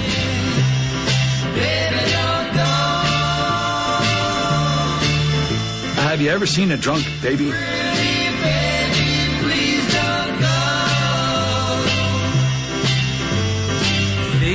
beluga in the deep blue sea. Oh yeah, baby. Who the man? Who the man? She's just dying to quit her job so that she can take care of me and have babies. 25 hours from now, Hot Wings will be in the delivery room with your wife. Well, probably before that, you'll be in the delivery room, but 25 hours, the action will be taking place. You might have a new baby boy by now. I don't know how long it'll take. Nope, not quite. Not yet. We'll be about an hour off. At this point, we will be in the prep room. She'll be having her vitals taken, things like that, changing. I'll be putting on some crazy outfit so that I don't track germs anywhere. Mm-hmm. And it goes amazingly fast when it's a scheduled C-section. When it's a regular labor, I mean, you just don't know how long that could take. But with a scheduled C-section, it's all very organized and structured, and we'll get there at like 6:30 in the morning, and then at 7:30 we'll be doing this. And once you head to the delivery room, everything unfolds fast because you're kind of in this room where you're just getting ready and doing your thing. And like I said, they're taking vitals, and you're just kind of waiting around. And all of a sudden they come get you, and within about 15 minutes, you're in a room. They're doing their thing, and you're seeing baby. I mean, it's so fast. It's insane. And so, yeah, we'll be very nervous at this time tomorrow. That's what they're saying. Be very nervous, no doubt. But my wife is super ready, man. She is so ready to get on with not having that baby inside there, pushing on her lungs and her bladder and all of her internal organs. She's small. So probably looking forward to a couple weeks from now where she starts to feel normal again. Yeah, where she doesn't have to go to the bathroom like every half an hour through the middle of the night because her bladder is being so squashed. Let's do this, Leroy! Imagine if the surgeon does that. Let's do this, Leroy!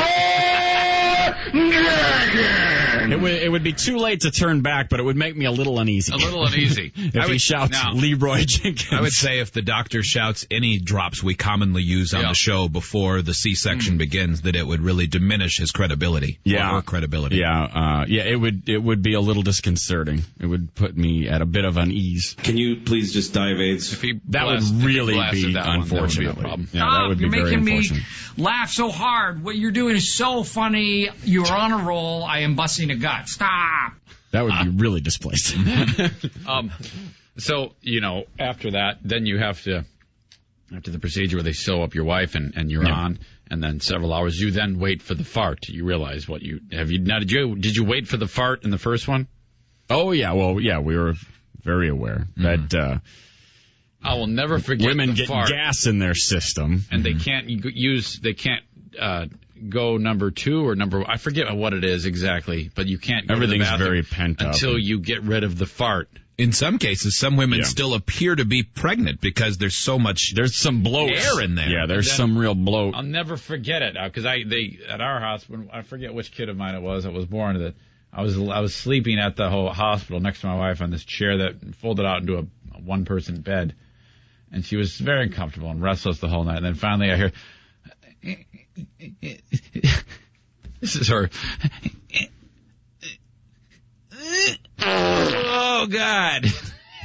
Yeah, they say that is it's incredible for one, but it provides so much relief. I mean, you know how it is with just like when you yourself have a little bit of gas from something and you go, oh, now I feel better.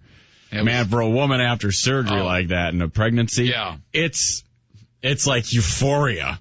And they don't care who's around or because you feel so bloated and pinched and you're just like, oh, I'm so uncomfortable. And then that lets go and it's like, oh, freedom. Yep.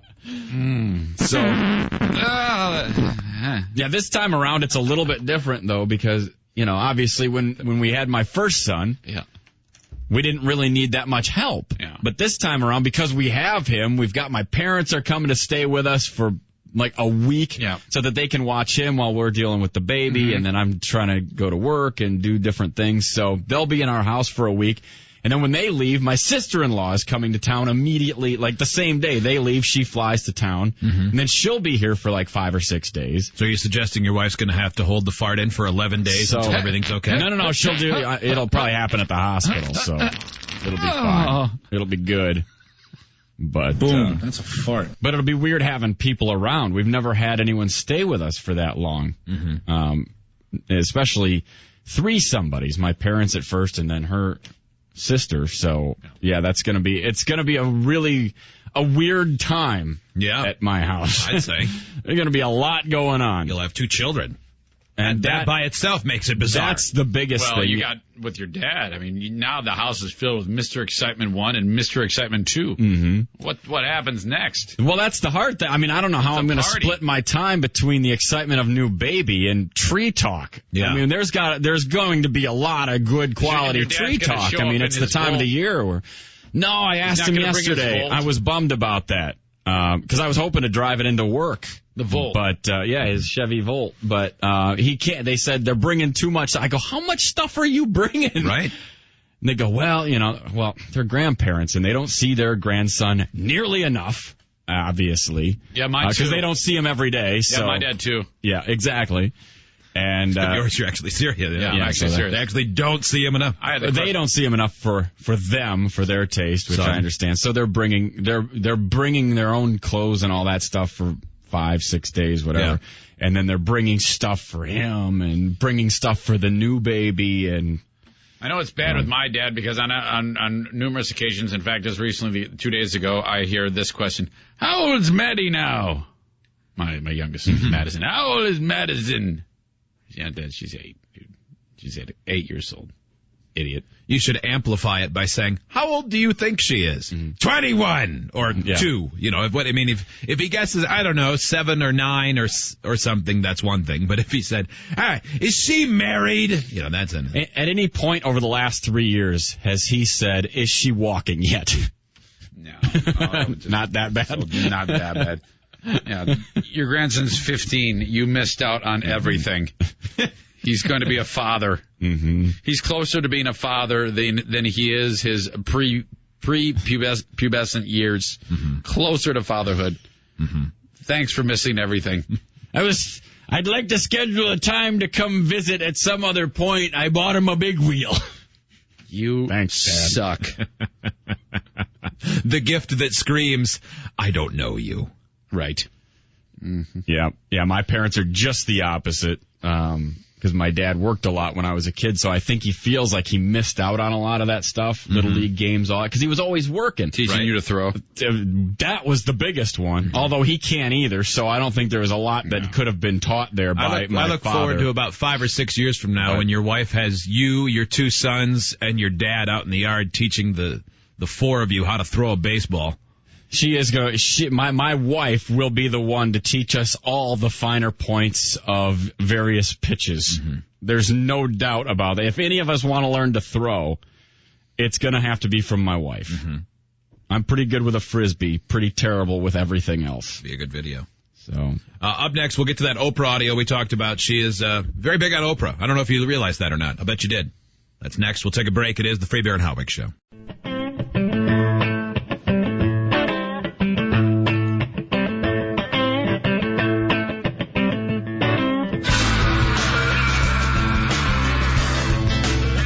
Email the show, idiots@freebeerandhotwings.com. Thursday, Dumber Than Zane Trivia, presented by Cat Footwear. A chance for you to win a lot of money. $4,400 is what the jackpot sits at currently. Funny because it's gotten up to big numbers a couple times recently. 4,400 seems sort of like... Yes. Well, 4,400. We'll see if it can grow. But that's a huge number. Mm-hmm. Big number. We'll play that Thursday at about 8:30 Eastern Time. Welcome, 92.9, The Bandit in Reno, Nevada.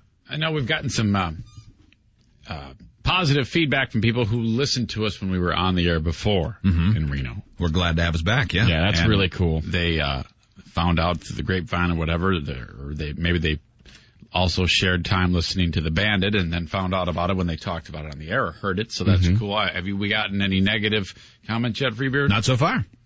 Not that I've seen, and maybe I just missed them. But. Well, that's good, because it generally doesn't take long, we have found. Yeah. Well, the radio station, I mean, this is not, sometimes we'll sign on radio stations in some towns that are smaller. Like, well, when we were on the AM in Reno, it wasn't the biggest, loudest signal you could find.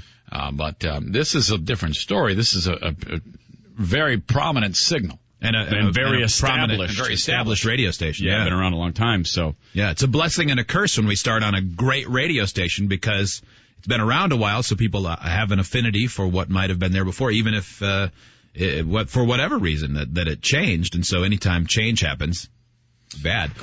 Better to get the people that are upset because it's on a station everybody listens to than get nothing when it's a station that no one pays attention to. According to the indicators, indicators I looked at, the signal booms well into the Lake Tahoe area, which means we're going to have to visit. Yeah, I mean, if we have to, by the way, we will. Speaking of visits, listeners in Portland, Maine, the flights are booked. We're going to be there. The show is happening live. I know there's announcements. I think announcements are going to be made on Wednesday, making it official. But yeah, it's happening in Portland, Maine. We'll be doing the show live there the Friday before Memorial Day. And then, I don't know if they added a special flight or what, but it is the earliest I've ever left an airport on Saturday morning. Now, Pat Collins, the guru, the guy who's in charge over there, indicated that we will be doing the show in a theater setting. Yes? Yeah. Your short-staffled answer indicates to me that we should be quiet about that. Well, I don't know that any announcement has been made specifically. So we don't know if it's official. By the way, that's a huge giveaway. Whenever you get the that's usually an indicator you should stop talking. So I'm told.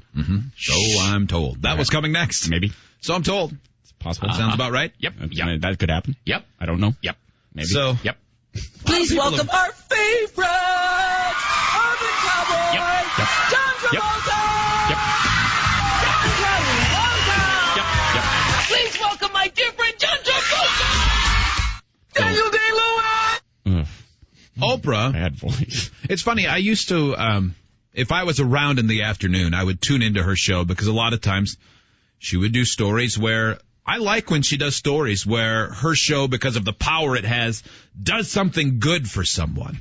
Where I watch it and I go, man, I feel good. That makes me want to do something nice for someone too. Or when they tell a story, like when Lisa Ling, that reporter, would go do some crazy investigative report, and I would learn something about, I didn't even know that existed. And then she had brass balls to go in there and investigate it and put herself in danger. You're motivated to do some good, so you go clean the fish tank. Right.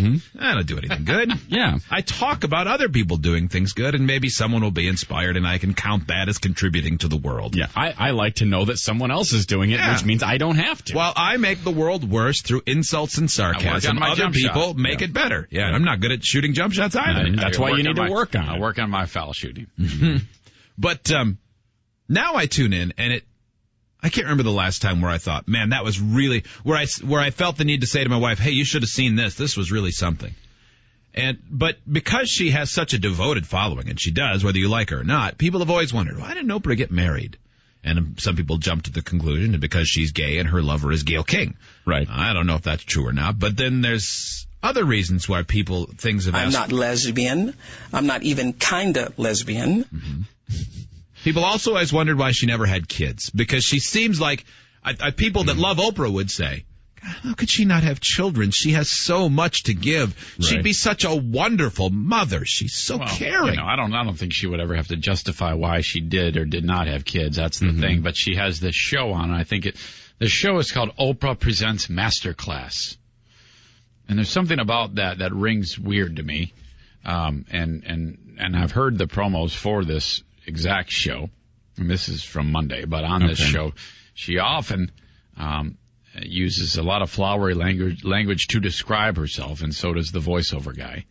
And she's very, very high opinion of herself. I really never seriously considered having children because I was not willing to make the sacrifice required. And I do see it as an ultimate sacrifice. That's pretty telling. They should be very honest there. That's very honest. I think people can respect that.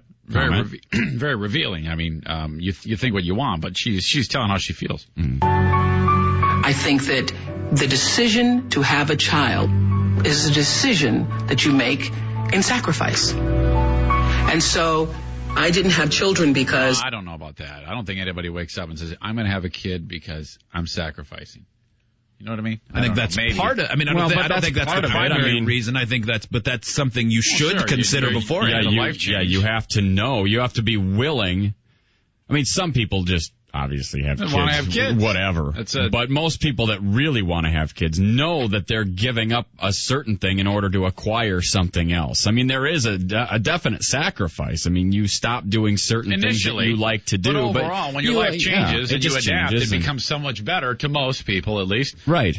Some people that it doesn't, but she liked her lifestyle the way it was. She liked, working long hours and earning the money and whatever. I mean, and plenty of people feel that way, and that's fine. I mean, everybody's got their path in life, and cool, no biggie. So that's what she's saying right here, and so far, I agree with all that. That's fine. Sacrifice. And so I didn't have children because I knew that to have the life that I have and to be able to create the platform that I have, it was more important for me to be a teacher.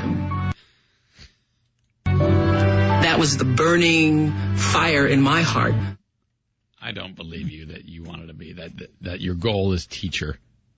Well, I think she views herself as bigger than she's not saying she wanted to be a school teacher. Oh, I know what she's saying. Yeah, she wanted I know what she's saying. Yeah, she wanted to be a Dalai Lama. She wanted to be a mystic at the top of the mountain.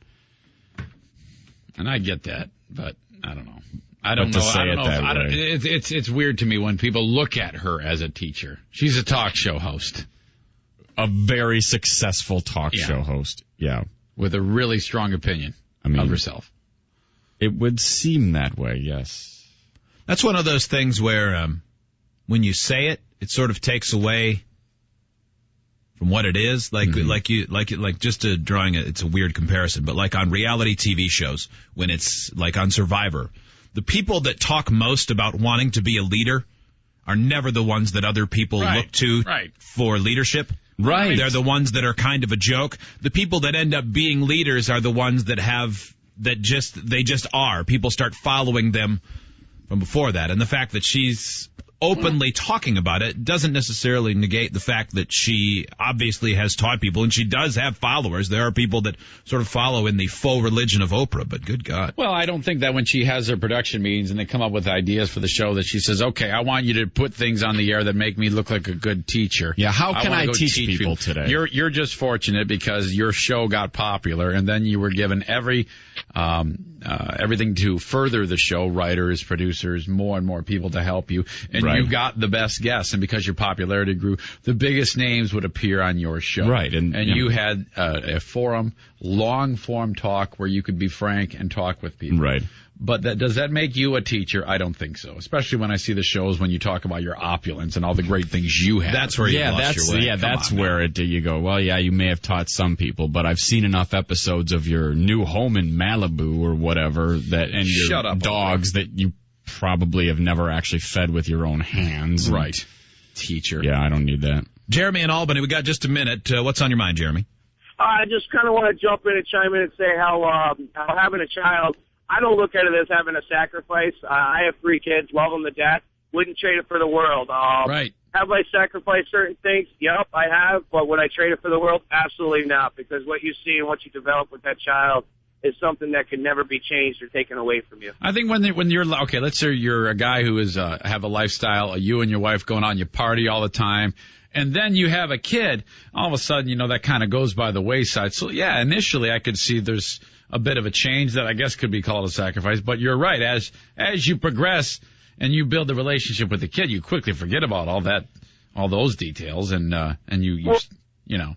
Well, I think though that people who really want kids don't view it as a sacrifice. Right, if you don't really absolutely. want kids, then you would. I mean, if you like the lifestyle, I don't take any umbrage at all with her saying, either. For me, that would be a huge sacrifice. I don't either. Mm-hmm. I mean, because it would be for her. That's fine. Yeah. I mean, hell, it was for us, and we really wanted them. But you do kind of go, all right, well, if we do this, though, I'm not going to be able to do that, and I'm not going to be able to do that. For now. But eventually, I mean, you I had bet all for the us, respect. it's still, I know, Yeah, but so I don't take any umbrage with that. I only take umbrage with, I didn't want kids because I wanted to be a teacher. Come on.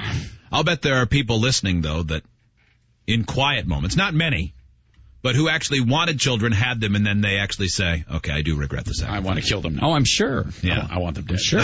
I bet you there are. We'll take that. Not that I'm saying that's the majority. We'll take a break. It is the Free Beer and Hot Wings Show.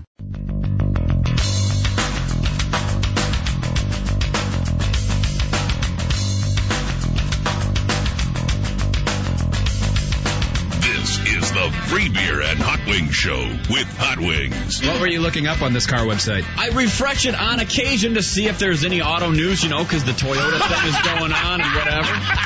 And then Because of the many times we break into the show with breaking auto news. All right, listen. They changed the headlights on the Impala. Okay. Stop the game.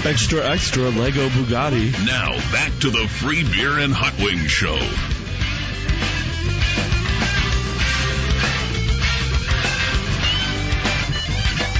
One 1-800-947-3979. You go to freebeerandhotwings.com, you can see a video in the video reel. You can see lots of new things that were added, but especially the video added in the video reel. It's referred to as the scariest car accident ever. You won't see anyone get hurt. In fact, it's pretty safe to say that no one gets hurt in the video. Shockingly. That will not make it less terrifying.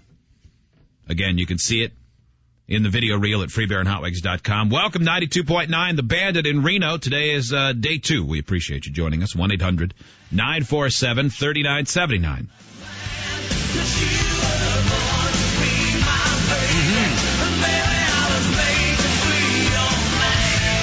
Called Joe last night. I said, Joe, I need as many songs as you can that have something to do with baby in the title or in the hook or whatever. Turns out there's a few.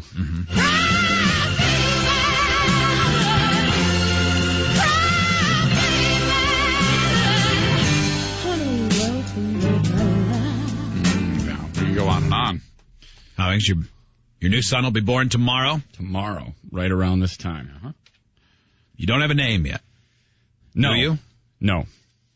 Do you, and you're just not telling us? No. How many names are on the list? 6. 6 names? 6 name combos? Or 6 different first names? 6 different first names. Well, we made great headway yesterday. We had like 21 yesterday. We go through and we go, no. Is it like, okay, I don't like that. I've been hearing that. I don't like that one. Like lawyers choosing a jury, you each get Kind so of. many dismissals? A little bit, yeah.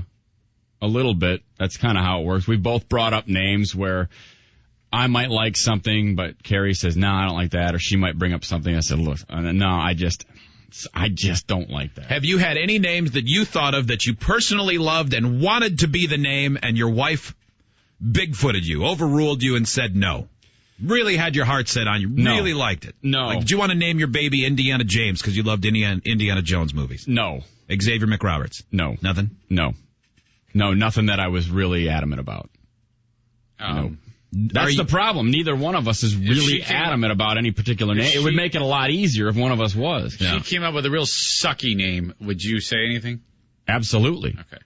Absolutely, yeah. I definitely care. Some guys don't care. I mean, they're whatever. I let the wife name it, but I'm not like that. I definitely care what the kid's name is. If you didn't care, you shouldn't say that you don't care. You just go, oh yeah, right, great, exactly, awesome. Exactly. But no, Floyd is a great name. If she came up with something like Floyd, I would say, I'm not sure I'm feeling Floyd. How many, the stereotypical black names like Jamal and Tyrone? How many white guys do you think are named that? Not that many. Not that many. Why is that? I don't know why culturally it seems like Leroy. I know 2 white Leroys. Yeah? Yeah. That seems like too many. Are either of them under 50? They're both under 50. Really? Yeah. You got Jamal. Wow, that's amazing. Way under 50. Jawan. Anything with a superfluous apostrophe, we have left off. No names we're looking at start with D. Tyrone. Dewan. No Dewans, Deshaun's. Dude, you gotta call this kid a black name. You gotta go black. Well, maybe. Jules. Jamarcus Michaels. Jamarcus is I think is a good one. That is a great I like name. that one I love a lot. that name, man. I like Why don't that you one. name him after the NCAA's tournament most valuable player and name your son Kemba. I like that. I like that.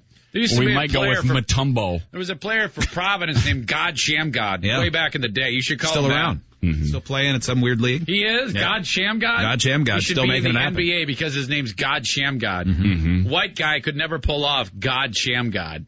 Boy, not very easily. You better be awesome at something. Mm-hmm. There's no doubt. Julius, though, I mean, yeah, you could go. Yeah. Julian, I bet there's lots of white guys named Julius. Yeah, Perhaps. maybe a few. Perhaps. I can't think of any, but there probably are. Anything with like you said, with a D at the beginning and an apostrophe. Mm-hmm. You could name your kid a number like Fitty. Yeah, what we will avoid is names with unnecessary apostrophes. Okay. We will avoid stupid spellings. Mm-hmm. Which I've seen that's the one thing that I'm like, why do you, if you're going to call your kid Chris, do you have to spell it Khryss? I mean, seriously, it's still pronounced. Can't you just spell it normal? Yeah. So that it's not confusing to everyone on earth how to say the stupid name. You're going to think that I'm making up an urban legend, and I don't blame you for doing that. But there was a kid that moved away from my son's school, black kid, and his name was Shahid. And I'm not kidding you when I tell you his name was spelled that way. You saw it with your own? Absolutely. Well, that's terrible. His first name was Shahid. Think about that. Mm-hmm. I don't believe you. I don't blame you. I don't blame you for not believing me. That seems as absurd as Orangelo. I saw it with my own eyes. More absurd. Yeah, more crazy than Lamangelo. I said to my son, I go, no, that's ridiculous. He showed me the yearbook. Is it in the yearbook? Yeah. There is no way. I'm not kidding. I need to see the yearbook. Get my son on the phone. Yep, I'm going to need...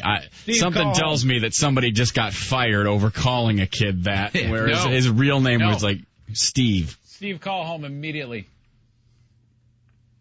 I don't believe Shahid. Or Shahid. How did you lose that? How did you fall off the page on the point of this?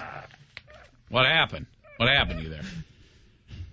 Because I'm too baffled by the fact that you believe this is true in any way that I can't even pronounce it right. It's too stupid. We need somebody who, There's no way that a kid whose name is spelled ending in head with a bad name at the beginning is pronounced Shahid. There's no way. Something. I want somebody who goes, we have a lot of people that go to my son's school who work there, and you can remain anonymous on the harmonizer. Look, you guys got to back me up on this one. Somebody who works somehow affiliated in connection with the school. There's a lot of people listen who have, or even parents of friends of Shahid. Steve, is there any connection at this point on the home front? Do you have the home number by chance? I'm going to send it to you on the instant message because we got to get confirmation on Shahid. Joe? Yeah. If you had to pick a stance, you're either with Zane or against him. You believe that what he's saying is true, or you're with Hot Wings and you do not. Where do you stand? I actually do believe him because he's fighting so much. Thank you. He's going to prove it. I'm going to sit with Hot Wings on this one. Yeah, I don't believe that is that kid's given name. I think somebody may have changed something in the yearbook submittal, perhaps, that got through past editors. But there is no way that there is a kid walking around with the first name Shahid spelled. I didn't want to believe it either. Well, I did want to believe it, and I was overjoyed when I found out that it's true. It's true. We need a Shahid confirmation. Please, I'm begging to the people who would know, affiliated with my son's school. Craig writes, emailing, I've heard of a child with that name, and then he lists the schools that he went to before, which is the one where Zane's children go, and it also lists the one where he allegedly goes now. And I don't want to say what it is because I don't want to... If that is his name, he already has a bit of a cross to bear. I mean, really. No, this is a town legend.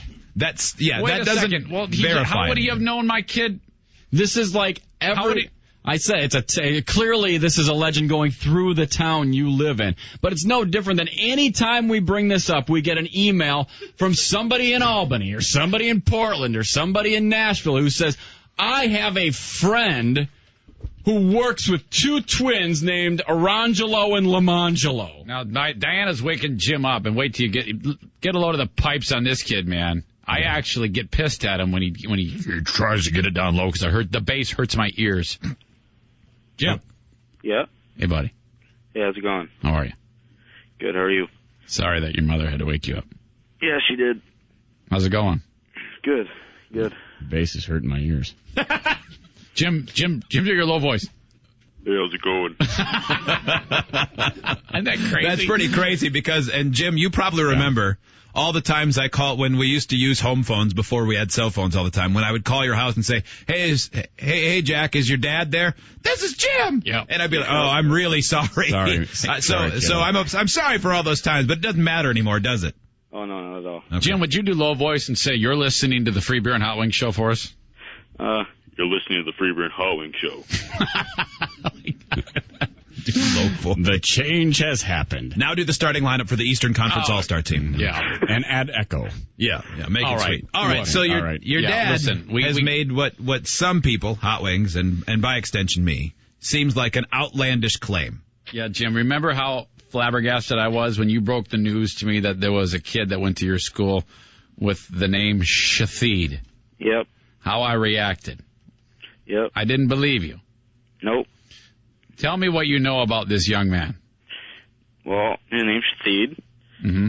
And he went to our school, and then he moved away, and I don't know where he is now. Was it first name or last name? Was Shahid? First name was Shahid. And it was spelled, the last part was T-H-E-A-D, and the first part was a 4-letter swear word for feces. Yep. You saw it with your own eyes. Yeah. His teacher wouldn't say his name in front of class, like when they were first day of school, because they didn't know what his name was and didn't want to look like an idiot. Were you in the class where that happened, or did someone tell you about it? No, that's what I've been told from everybody. Never mind. Yep. How old was this kid? Is he the same age as you? No, he was older than me, and he played on varsity hockey for a year. Have you ever shook his hand or seen his face? Yeah, I saw him. You saw him? Did. Okay, now that's okay. The meter was starting to lean heavily towards Hot Wings, and that fact that you saw him swung back. Now, I've seen people too, and if somebody said, "Hey, that's that guy Lamangelo," I'd go, "Oh, there he is." Yeah. That doesn't mean that's really his name. That's just somebody they picked out. Of course he's African American. This has been going on forever. It's always, "Oh yeah, there was this one black kid in the school who was 2 years older than me, and his name was Shahid. It was also Testicules." And Arangelo, and Pajama, and Syphilis. Jim, what about the yearbook? I can't find my yearbook. I need to see the yearbook. Jim, this is important, man. Seriously. This did not happen. I think you've both been duped. You have bought into a clear Snopes type activity. Jim, I don't want to get I want this to be true. Who can we talk to get Shahid confirmation? Urban Dictionary has an entry for him. How about the principal, Lamangelo Johnson? I don't know. Yeah. Jim, what do you mean you don't know? You mean to tell me nobody knows this kid? He moved away, but I just told you there was a kid named Shahid. It's not like I know him personally. Yeah. Mm-hmm. What do you know his last name? So far, we know he's black and he plays hockey. Yeah, that seems really likely. Oh no, I didn't even think of that. Yeah, Jim. Yeah. I don't remember any brothers playing in the league. I mean, there's 3. None of them are named that. Mm-hmm. It's not like he Jim, I depended on you on this deal, man. You swore up and down, and it's starting to look bad. Alex, have you ever heard the times on the radio show when Zane made fun of his wife, Jim's mom, for believing every urban legend that ever happened? I remember that. Oh my gosh, Bill Gates is going to send me a nickel. Well, I can see why. That check yet? I can see why Zane thought this was plausible, though, since his God-given name on his birth certificate is as Sholey. Jim. Stay right there. Spell that out. Jim, could you put your mother on the phone? Oh, she's gone. She took off. Mm-hmm. All right. Where did she go to catch a leprechaun? I don't know. She said she was going somewhere. She's meeting a friend, Leprechaun. That's how it was spelled. Jim, this is a bummer. Man. Dang it. Hey, listen, Jim. We don't get to talk to you very often, so I just want to give you a quick word of advice. All right. If you're driving your car and you see their headlights are off when you get your license in a few months, just don't flash them, because that's a gang initiation sign, okay? Yeah. Right. And when you go to the mall, don't walk next to darkened cars, because they'll slash your Achilles tendons. Yeah, and whatever you do, if you ever are out and about and meet up with a girl at the bar, do not let her take you anywhere, because you'll wake up in a bathtub without a kidney. Mm-hmm. Jim, All right. These things all happen. I know someone who saw them. It happened all to black hockey players. Jim. Oh, that's what happened to Shathid. Jim is, you said Shathid is just 1 year older than you, yes? He was when he was like in 9th grade. I was in 8th grade. And you ran into him in the middle school. No, he would have been in high school. You would have been in the middle school at that point, right? Yes. Mm-hmm. So he probably wouldn't have been in your yearbook. No, he wouldn't. That's what I was trying to explain to my dad. He's not my yearbook dad. Jim. That is so Jim, weird. at some point, this is starting to look terrible. I feel delighted that I sided with Hot Wings. Joe, you're with him still. Yeah, way to go, Joe. I was told he was seen in a yearbook. It doesn't matter. So I was we. told the same thing. This is even big. I mean, seeing it in the yearbook is one thing, but Jim saw the kid in person. I saw him, and he played varsity hockey. I can tell You you that. saw a guy who you were told that was his name. Mm-hmm. They could have told you it was Theo from the Cosby Show, and you'd have bought into it. Yeah. At that point. Well, Jim, dude, he went along with it or something, because he's like, yeah, and I started talking to him. Well, he might have gone along with it as a nickname, but that wasn't his real name. Jim, is there anybody on the hockey team that I can get a hold of who can confirm that Shathid does in fact exist? That I know? No, Dad, because when we were in 8th grade, we could not play varsity hockey. You mean to tell me you don't know anybody right now who would have interacted with him? Nope, because I don't know any the seniors or anything. Because that wasn't a real guy. Because he wasn't real, Dad. I know I said I saw him, but I don't really know. Nick writes, hey guys, I know a guy that just moved away from my neighborhood named Zanies Gay. I never met him, but my friend's sister saw him at a concert one year with pants too tight, wearing a belt buckle that looked like a longhorn head. That's a real guy. I'm looking at him. Right. I buy that one. He rode away on a griffin. Ray said, I had a friend in high school named Vagina. Weirdest first day ever. True story. Shathid. Mm-hmm. Oh, my God. Yep. I knew a Greek guy named Zanus Apenis. This is terrible. The best part is your deep-voiced son's still on the phone. I know it. And he'll be able to tell his friends this story later, like this. Hey, Hot Wings called my dad. Jim. Hey, Jim. Sure, that one. Jim, listen. I'm getting an email from somebody who says that we should call the hockey coach. Well, okay. Do you want to call the hockey coach? Is it the guy? Is it Coach Andy? I don't know. Is that who it would be? I don't know. Well, he's the coach of the it was hockey no team. doubt the guy who just preceded him. Who Well, wait a minute. Disappeared. Well, I mean, Coach Andy's been there for some time, I'm guessing, so he would know this to be true. Jim, I'm going to be pissed, man. It's just starting to look terrible. Well, so am I. I'm going to be pissed too. If everybody's been screwing with me, I'm going to feel like an idiot. Yeah, you got up for this. Yeah. I actually believe this too, so I'm not going to be happy either. I guess it would be you'd be okay because you're 15 and your dad has to pay for a mortgage and drive a car. Yeah. Make critical decisions for the well-being of his family. Steve writes, I remember you saying that he showed me the yearbook. Yep. He did not. Mm-hmm. He did not actually show me the yearbook. I was taking his word for it. So you lied. You mean just like all those people who call into the show to tell us we have names? Yeah. You are just like everyone who emails this show. I am and says, holding out hope. I knew a guy who did this, and we go, no, you didn't, because that everybody in every town says that's you. Remember how this started? I saw the yearbook. No, you didn't. You guys are going to think I'm recounting an urban legend as he writes down the name. Mm-hmm. Damn it. Well, Jim, have a great morning. I know we are. Yeah, buddy. Oh, yeah, you too. Thank you. All right, buddy. All right. Yep. Thanks a lot. Okay, see ya. See ya. See you around. Oh, man. No.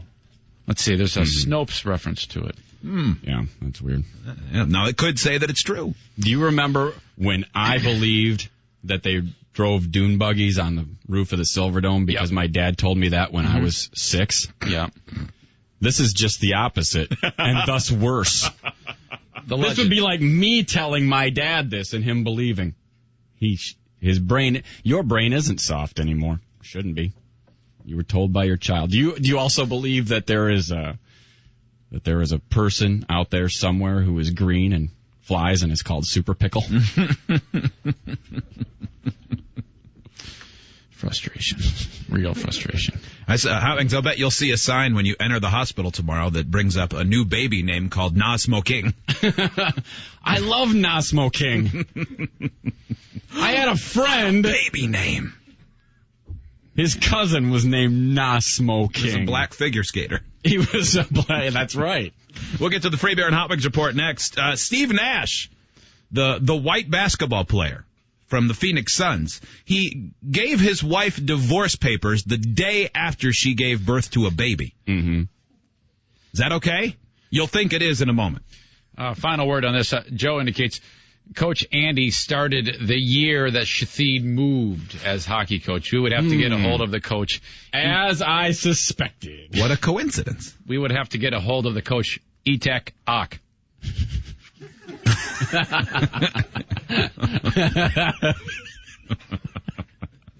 That's the last guy. He's Turkish? Yeah. He was a Itek Ak. Coach Ak. At least that sounds like a hockey name. Yeah. We'll take a break. It is the Free Beer and Hot Wings Show.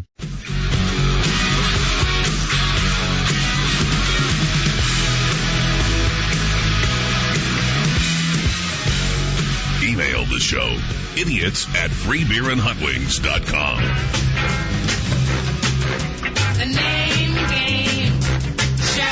Shirley, for Burley, banana, for Burley, fee, fine, more Merrily. So anything we had planned has been shelved for a little while. Yeah. That's another name only a black dude could have, Lincoln. Probably, yeah. Well, we got on this topic, and I told you about the kid that went to my son's school who doesn't go there anymore, named Shathid. Here's how that moment went when this all sprung out. You're going to think that I'm making up an urban legend, and I don't blame you for doing that. But there was a kid that moved away from my son's school, black kid, and his name was Shathid. And I'm not kidding you when I tell you his name was spelled that way. You saw it with Absolutely. your own? Well, that's terrible. His first name was Shathid. Think about that. Mm-hmm. All right. Backed it up. Uh-huh. Joe?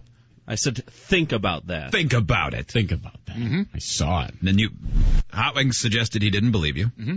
And then you said, get my son on the phone. Yep. Which we did. That's all I had to go on was my son. The wheels started falling off, it seemed, when your son got on the phone, because you had said, yeah, I saw it in his yearbook. Uh-huh. And then your son said, no, it's not in my yearbook. Right.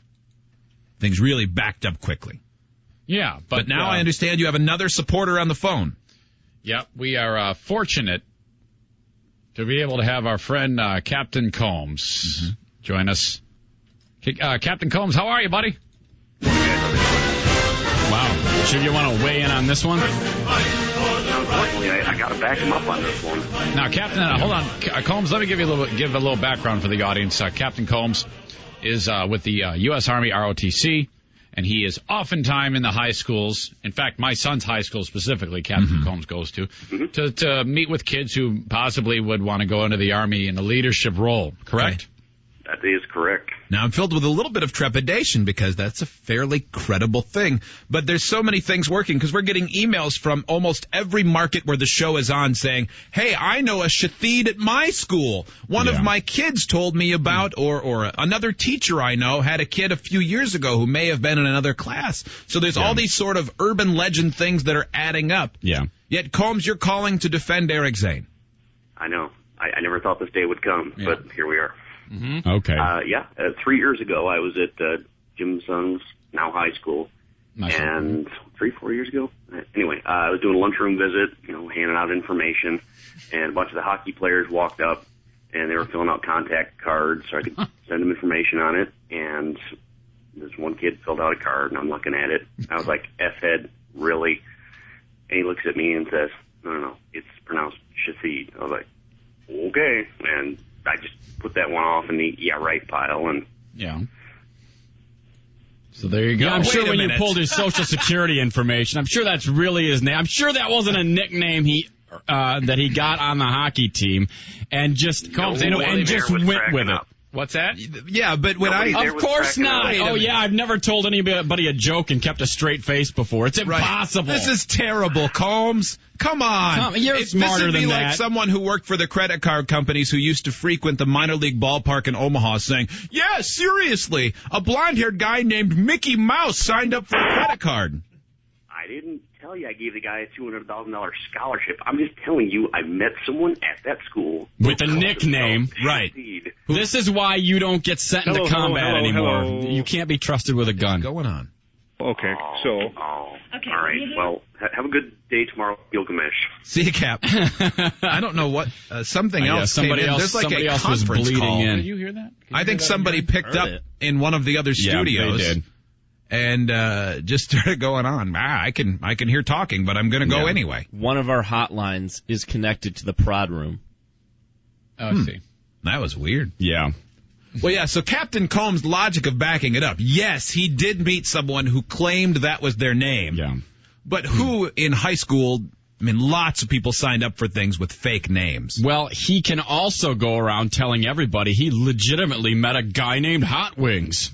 All right, I got it. Yes, true. The guy who I know it. I met him. The guy who gave us the vehicle for the Freedom Van, Pig Nose, Craig. Yeah. All his cars drive out good at Highway Auto Sales. Yeah. He says, I remember that kid. My daughter Britt told me I remember because I called him Bleep Head. Mm-hmm. Was that was all the evidence you had? That's all he provided. So you know someone else who believed their child. Yeah, my son whose kid also said, I know a guy, I heard that guy was named this. Now Jim's my son writes, I'm telling you, I talked to the kid, and Jim, I don't believe, I don't doubt you. I believe my son. I believe that he believes he talked to the kid. He lived in James' apartment, and he said, I don't know what that means, and he said he was Shathid. If it isn't, I'll be mad too. I am not lying to you. I think he's being defensive. No, I know you're not lying to me, son. You don't. Yeah, you believe you are telling the truth as far as you know the truth. But that is not really his name. That's a nickname he earned, and he ran with it. Mm-hmm. He stuck with it and liked to tell everyone. I don't know. It's like that SNL skit with Nick Cage, and it's pronounced as Weepe. Mm-hmm. Yeah, I think so. Mm-hmm. Need to see the yearbook. The yearbook would change everything. If somebody from the high school can come through for me, that would be sweet. How hard can it be? Very hard, because it doesesn't exist. People at that high school, I've come through for you guys many times. I've talked about the charity basketball. Anytime there's a fundraiser, I'm behind you 110%. All you got to do is produce the yearbook, photocopy it, put it in some type of electronic and send it to me so that I can see it. No photocopy. I want hard copy. I don't want anything doctored. I want to see for my own eyes. All right, very good. That kid's real name was so real that they, in fact, printed it in the yearbook with S. Head Johnson or whatever his last name was. I agree that needs to be produced. I'm not going to argue with you. It can't be.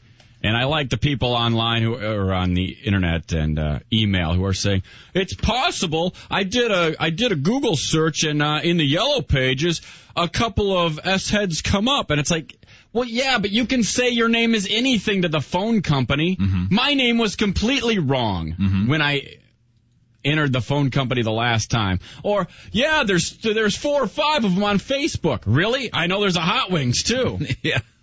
I'm positive. There's at least one. Poor Combs calls up to help out, and all he provides is, I met him. Yep. Would have kept that one to myself. Yeah, I'm sure there's no high school kid in the world who would think it was funny to try to convince the recruiter from the Army that his name is Shathid and would keep a straight face while doing it. That would not be fun to do in front of your friends. It would be impossible. No one would laugh about that later while they were sharing an old Milwaukee out in the woods.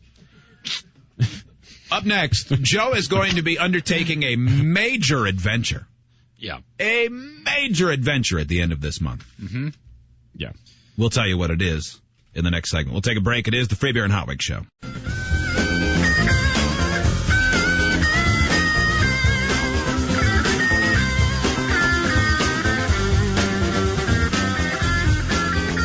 Email the show, idiots@freebeerandhotwings.com. Antichrist. I am an anarchist. Don't know what I want, but I know how to get it. I want to destroy, possibly. Well, our very own producer Joe has gone on many adventures that is, for his Joe stunts. Some have taken him to coffee shops across the street. Some have taken him to the glorious vacation wonderland of Gary, Indiana. That was a good one, too. And even a massive road trip in a van with Bishop all the way to California to visit Lindsay Lohan as she turned herself in jail. A lot of these ideas that we come up with they may manifest initially on the air.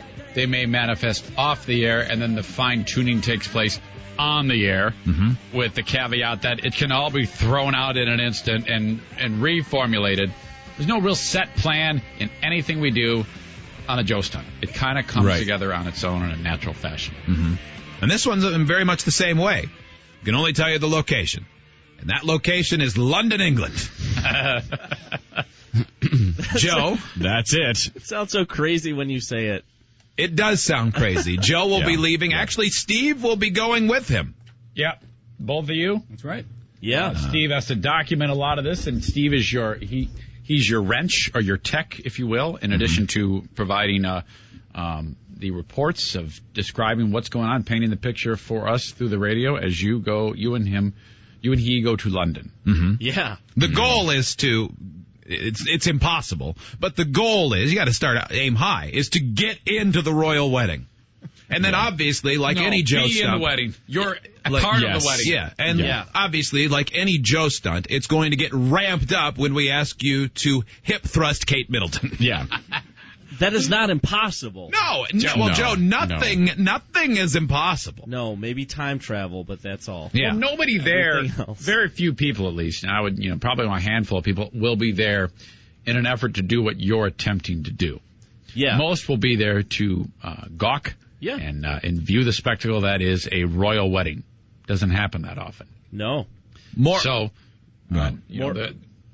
people will be there probably to stop people like me. Yeah, you're going to be pretty outnumbered. Yeah, maybe a little bit more so than, Lindsay Lohan. I know that we just played that Anarchy in the UK song. But there actually is a legitimate concern that they've been talking about for a couple of weeks about how they're really beefing security up because of the anarchists who have threatened the government in England because of all the cuts they've made. And they're using the unrest by the people, where they've had massive protests in London, as an excuse to raise hell and break things. So, Joe, you could end up getting arrested and not coming back. That's a risk that we are willing to take. Let's not think about that. Yep. No, it's cool. Yeah, no, you'll just get deported. Steve should be fine. They'll send you on your way, dude. We got you by the hand. Yeah, they don't want to keep you there. They realize you're a harmless stooge of this whole arrangement. No big deal. Yeah. Besides, there's something comical about you being arrested by a guy wearing one of those damn hats. I mean, come on. Yep. How can anybody take anybody seriously when they have this stupid hat The water buffalo. Right. You laugh in their face. Yeah. And whatever. In fact, I think one of the days that because you're going to be there multiple days. I think one day from 6 a.m. until we get off the air at 10 a.m., you need to scream in the face of one of those guys at Buckingham Palace. All hip thrusting all day. I want you to make it so that they hate Americans even more. I can do that. The thing is, I think everybody always tries to distract him. I think it would be better if Joe tried to tackle him. You think so? Yeah, we never see what happens when somebody tries to touch one of those guys. As far as I know, they're pussies. Yeah. So does that really they'll just be standing there and someone can walk up to them? Yeah, people try to distract them, make them laugh. Their job is to just stand there. It's dog and pony show. Very, very stoic. It's all dog and pony show. It's as touristy a thing to do as go and stand in Times Square in New York City. Yeah. Well, this is terrific. This discussion has now led us to a list of things Joe can do. Yeah. Because you're going to be there for, our goal is to have you there at least Wednesday, Thursday, Friday, with the wedding being on Friday, April 29th. Maybe Tuesday. Well, I can fly. I was going to say I can fly out on Tuesday, depending on what time I would be, I can fly out Monday and probably be there on Tuesday for the show. Mm-hmm. Yeah. Joe, to be on. Have we even gotten as far as to getting a place for you to stay yet? No, I emailed a couple of friends who I have that are over there, and I've looked into hotels and hostels. Uh-huh. Okay, so that's about as far as yeah. I imagine there's going to be so many people there. You might have going to be pretty tough to get a regular hotel room. Might be sleeping probably on a bench. If you have to. Whatever. Yeah, Joe, you said you had a hostel that would allow you to stay there for $20 a night. Yeah, there is a hostel. I just have to figure out the details. You're going to snip your eye out. Yeah. You and Steve have to put on a donkey show. Yep. You have to allow them to molest you at night. Allow them, of course. Steve, what's your thoughts on this whole thing? Well, I did a semester abroad in London about 10 years ago. Mm-hmm. And that's redundant, by the way. What's that? Abroad in London, redundant, but go ahead. Right. So I emailed my school, the school that I went to over there, and they sent me a list of all these hotels and hostels. Because my goal was to try and get a room at the school, because some of the schools over there will host you if you're traveling abroad or whatever. Uh-huh. But they didn't have any openings, but they sent me a whole list of hotels and hostels. Yeah. This is very good. It won't be a problem. We got to name it. Because there was the ill-fated Producer Joe Achy Breaky Takeover Tour, which the thought process in that one, which quickly fizzled, was terrible. You go to the CMAs, or somehow you get an audience with Billy Ray Cyrus's estranged wife, who at the time the divorce was announced, and you were he was going to stalk her and then ask her out. Yeah. Yeah, so it seemed like a good idea to stalk a woman, but people meet people all the time. Mended their relationship, but that would have been very painful, I'm sure. Yeah. Brooke writes, I lived in London for 3 months a couple of years ago, and the security and the guards alone that protect the royal family are insane. I went up to one of the guards to take a picture. Yeah. And I thought they were going to kill me. Perfect. Even better. They can't do anything, though. Movies have taught me that. The Griswolds taught me that. Yes, exactly. Yeah. When they went to Europe on their vacation, they were fine. Yeah, that's a documentary, right? A person in Pennsylvania writes, they are so going to jail. Cannot wait. We may have Joe just recreate some on the other days, in addition to being our own Royals reporter, because that's very exciting. Yeah. We may have Joe create some of the other Joe stunts he's done here. What's my line challenge? I mean, there's some of those that are timeless and placeless. You could just we should do Producer Joe's Speak Pikey challenge. Fight a pikey, because they like to have those impromptu boxing matches. That would be a great idea. Yes. Go to a brawling neighborhood. Yep, I like that one. Yeah, that one's on Wednesday. Go to a pub and shout, "Soccer sucks." Producer Joe, fight a pikey challenge. Wayne Rooney eats my gonads. I'm now less worried about being arrested, more worried about being eaten by gypsies. Yeah, being arrested is no big deal in England. All their prisons have nice, comfortable chairs, and you just eat biscuits and drink tea. That's what I've seen, as far as you know. Yeah, it's going to be fun, Joe. I think it will be fun. Yeah, Steve going. Yep. That'll be fun. You guys heading to London. So, Joe, you're going to, within a week, you'll go to Colorado Springs and then to London. Yep. Yeah. World traveler. I know. You should start getting a tattoo everywhere you go. I've thought about it. Yeah. Up next, if you're someone who enjoys medicinal marijuana, maybe especially if you're one of those people that gets it even though you're not really that sick, and you're using this has been something that's been very exciting for you. This is medicinal marijuana. Huge. Yeah. This is really turned. We're going to give you news that is going to be some serious rain on your parade today. Well, and I don't delight in doing this. And we're just assuming that we're going to rain on your parade, because we assume one thing when it comes to medical marijuana, that sure, you want to feel better, but you sure are delighted with the side effects of pot. Yeah. Right. Oh, I think for some people it's completely medical, but for a large swath, I don't think there's any assumption involved. No. There's a large swath that aren't sick that they have their card. Yeah. Maybe not as much where we live, but certainly California, people there have cards everywhere. Yeah, I got one because I got a hangnail. Yeah. This is going to be rough for you. That's next. We'll take a break. It is the Free Beer and Hot Wings Show.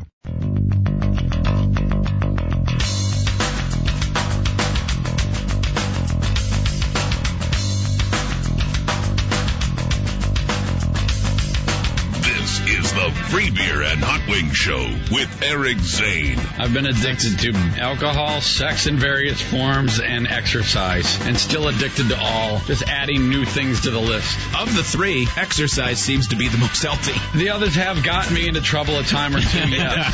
That is clear. Email the show, idiots@freebeerandhotwings.com.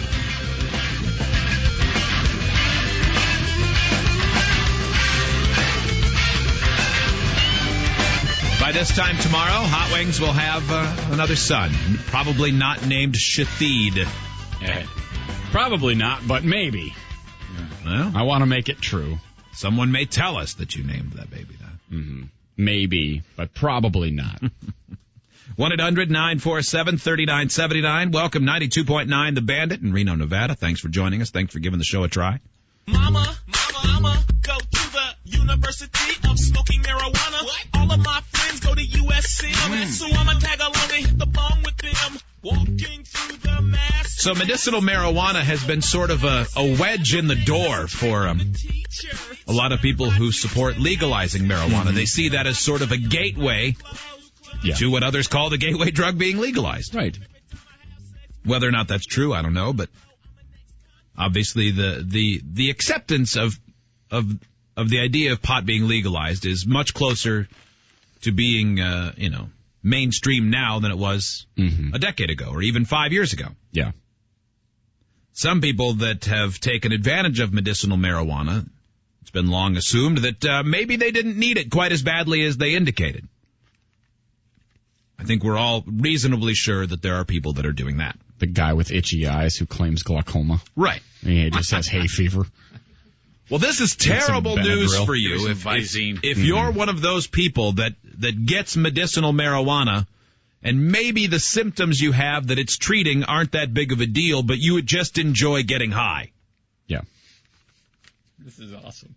The U.S. National Institute on Alcohol Abuse and Alcoholism is working on developing a strain of marijuana that would have all of the medicinal effects but would not cause, quote, unwanted highs. Or wanted highs. Mm-hmm. So basically, boo, boo, boo. So basically, it's going to help you. It's gonna take care of anything that relieve nausea.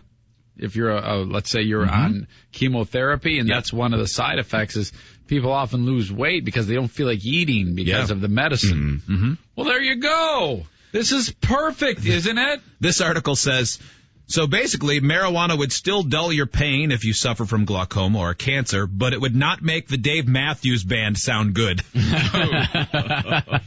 Wow. That's hurtful for the Dave Matthews. Yeah, well. That is, I am anxious to hear what as this develops. Hopefully, this story will move along, and we will hear some debate about this from various sources that we've heard from in the past. I've actually been surprised for a long time that nobody has managed to pill form whatever it is that's beneficial in marijuana. Yeah. Because they can separate everything from everything else. It's I mean, they can do cloning on embryos with like atoms and nuclei, but they can't manage to get the good component out of marijuana. They have now. Yep. They have now, apparently. Have found that the THC in marijuana bonds to two different molecules. One of those molecules combines with THC to relieve pain. The other one combines with THC to get you high.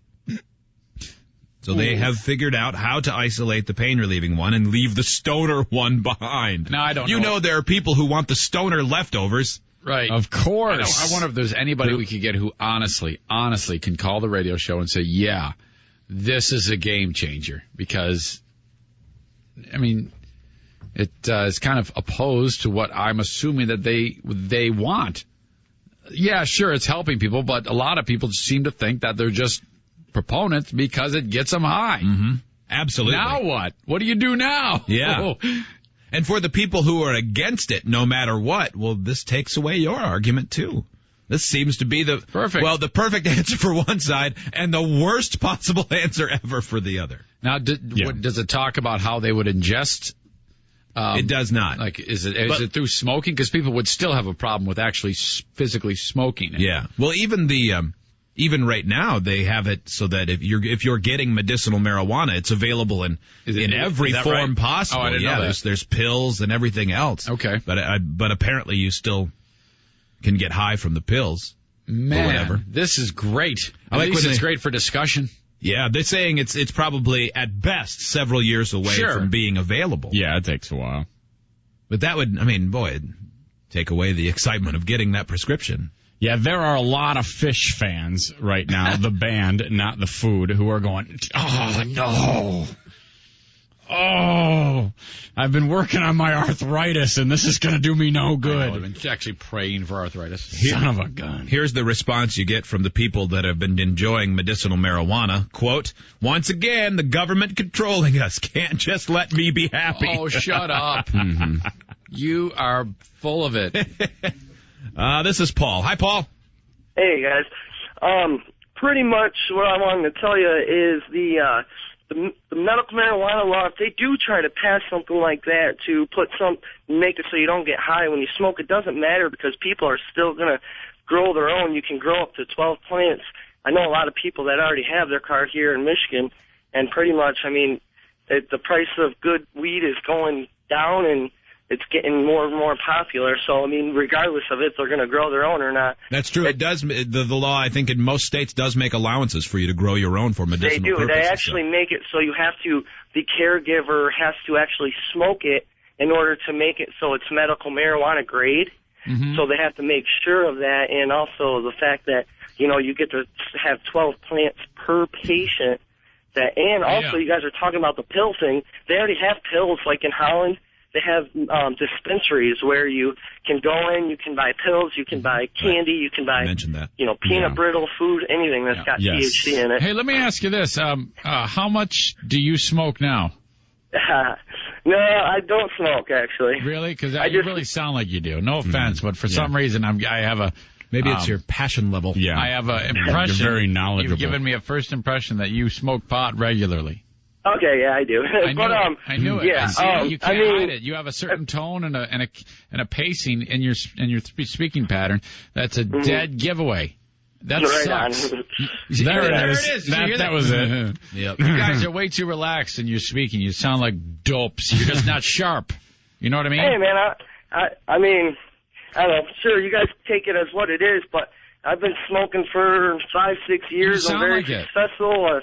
Own my own house, I didn't say you couldn't be calm me successful. down. Eventually, I'm thinking about possibly getting my card, but I wanted to kind of wait to see how everything panned out. You wanted to make sure you keep doing it illegally for a while. Right, I don't want to go, okay, sure, I'm going to get my card, and then 6 months down the road, the government's like, oh, no, there's something wrong with this, and then all of a sudden now you're tagged. Oh, yeah, that guy smokes. We know. No. I didn't say that you couldn't be successful or any of the stuff that you immediately got defensive about. I'm just saying you sound like a pothead. Mm-hmm. No, that's fine.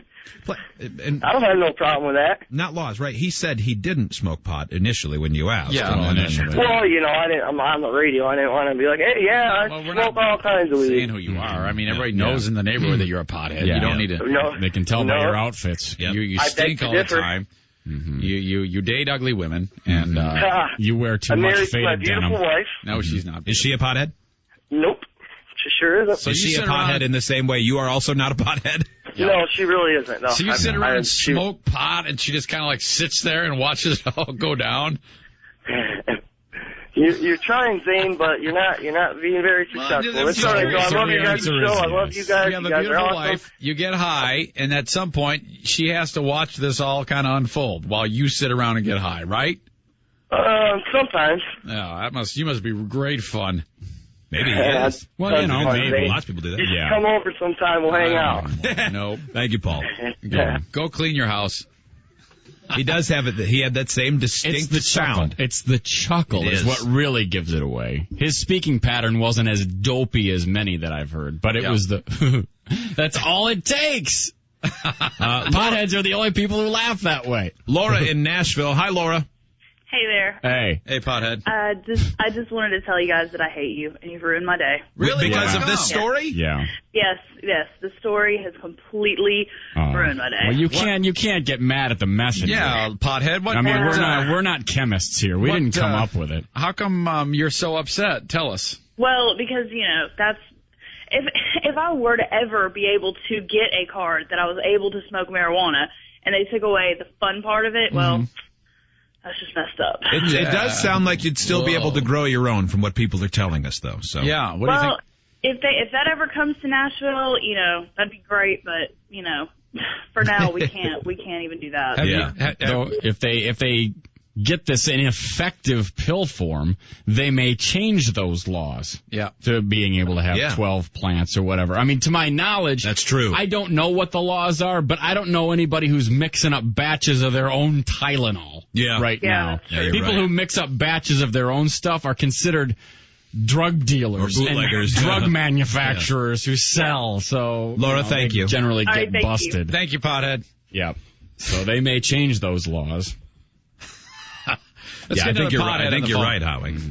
Jimbo joins us. Jimbo, you must be a pothead if you're a Jimbo. Yeah. No, I know my friends listen to this radio show, so I didn't want to have them recognize my voice. So they are potheads. And you're not a pothead. They are potheads. Okay. I'll hang out with them. I'll have a few drinks, but no, don't do that. So your friends have medicinal marijuana, and that's they have it legally?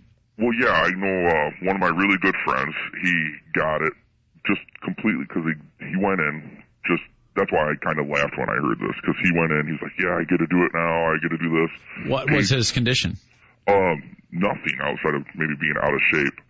How did he manage that? I thought that there was a little bit of fail-safe. Lying. He literally went in, just made an appointment with one of the doctors I guess one of his friends told him about. Okay. I bet there's probably a doctor who's known to be a little bit pro-medicinal marijuana, so they actually portrayed that on a couple TV shows from time to time. Himself. Yeah, and he literally just went in, paid the $200 to the doctor, filled out a film, like some kind of form or something for like a week or two, which he even admitted he filled it out the first day, sat it there, then went back, paid another $100, and then had his license. I see. So, I mean, it was that easy for him. It sounds pretty easy. I don't agree with that. I think it should be harder. So. Yeah, maybe. Thank you, Jimbo. Yep. Thank you, pothead, liar. It was all him. The whole thing was him. Yep. I know a guy. Yeah. His name's Shathid. I wish we could do that sort of as an undercover thing. One of us, or Joe or Steve, go see how easy it is to lie your way into a medicinal marijuana They don't card. need to worry now. They don't have to worry about any legalization and impressions being cast, because they're not going to get high anymore. And they must be happy now because they got pot for medical reasons only. That's true. Joe, we got an email from someone who lived in England that they have a legitimate, according to them, a very legitimate concern for your safety regarding your trip to London and the royal wedding. What? We'll share that in the next segment. Also, we never did get to the story of why you're going to think it's okay that Steve Nash filed for divorce one day after the birth of a baby from his wife. We'll take a break. It is the Free Beer and Hot Wings Show.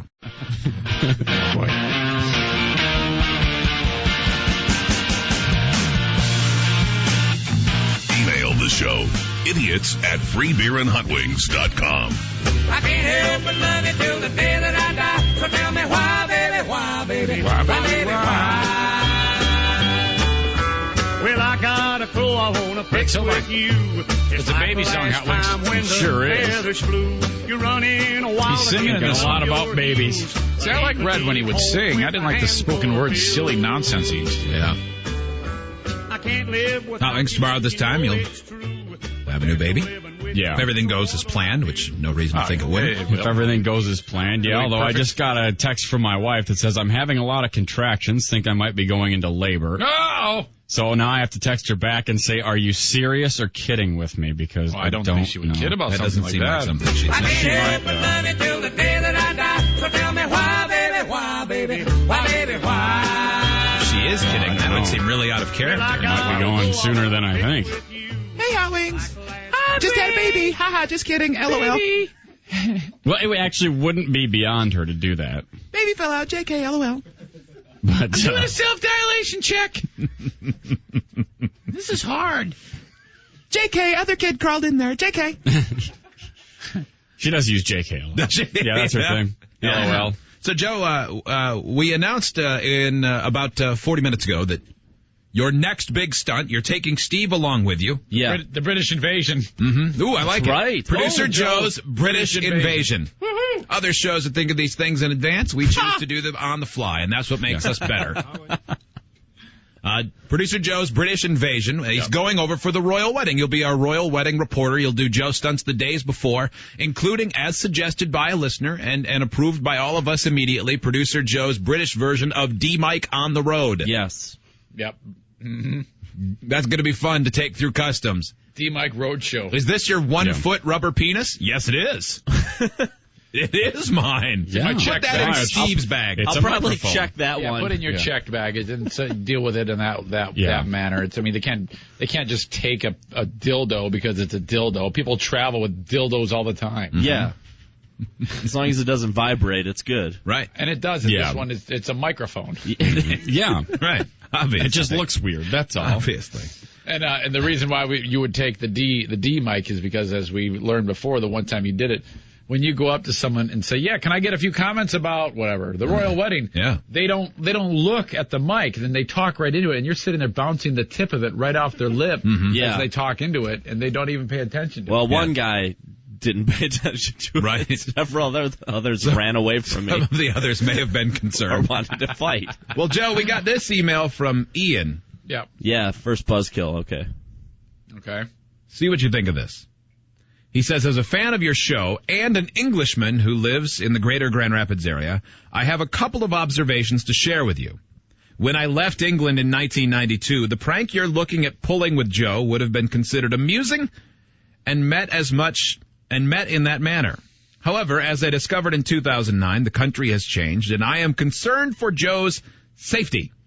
England is now a police state, like nothing I've seen in the Western world. Have some tea, you British piece of crap. If you decide to send Joe to England with the goal of disrupting the royal wedding, he could be charged under their serious anti-terrorism laws. No. Also note that they are not reserved in their use of the truncheon British police equivalent of the nightstick. In summation, please reconsider this funny but potentially terrible stuff. These are all great pieces of information. Yeah, I mean, that is good to know. But they're not true. England certainly is known as a nanny state. They have video cameras everywhere. I don't know. I mean, so does that mean there's an eye on everything? Is yes, that what it's definitely a Big Brother kind of area. Right. But Good. I don't think. Good. I mean, there are certain activities you might do where, there it might be a bigger deal than here. But I think if you're just going around innocently, as only you can do, asking actual British citizens questions about the royal wedding, all while holding a phallus-shaped microphone. We're not asking him to go around and bust into the wedding. Yeah, I will not be running past a barricade to get into the church. Right. You can try to politely weasel your way in, but we're not going to ask you to do anything that would put you in jeopardy for the most part. No, and I've done this enough. I know where to, Yeah, shut up, you stupid Brit. Now, the idea of Producer Joe wedding superfan, I think that's, but just to get for the idea of getting on all of the TV broadcasts, that no one's going to arrest you for that. That's all my plan was. You'll probably be a dime a dozen that day because there's going to be so many weirdos out there crying because a girl they don't know is marrying a guy they don't know. Yep. Steve says you guys need to bring tuxes. That's a great idea. Well, we still have them, so.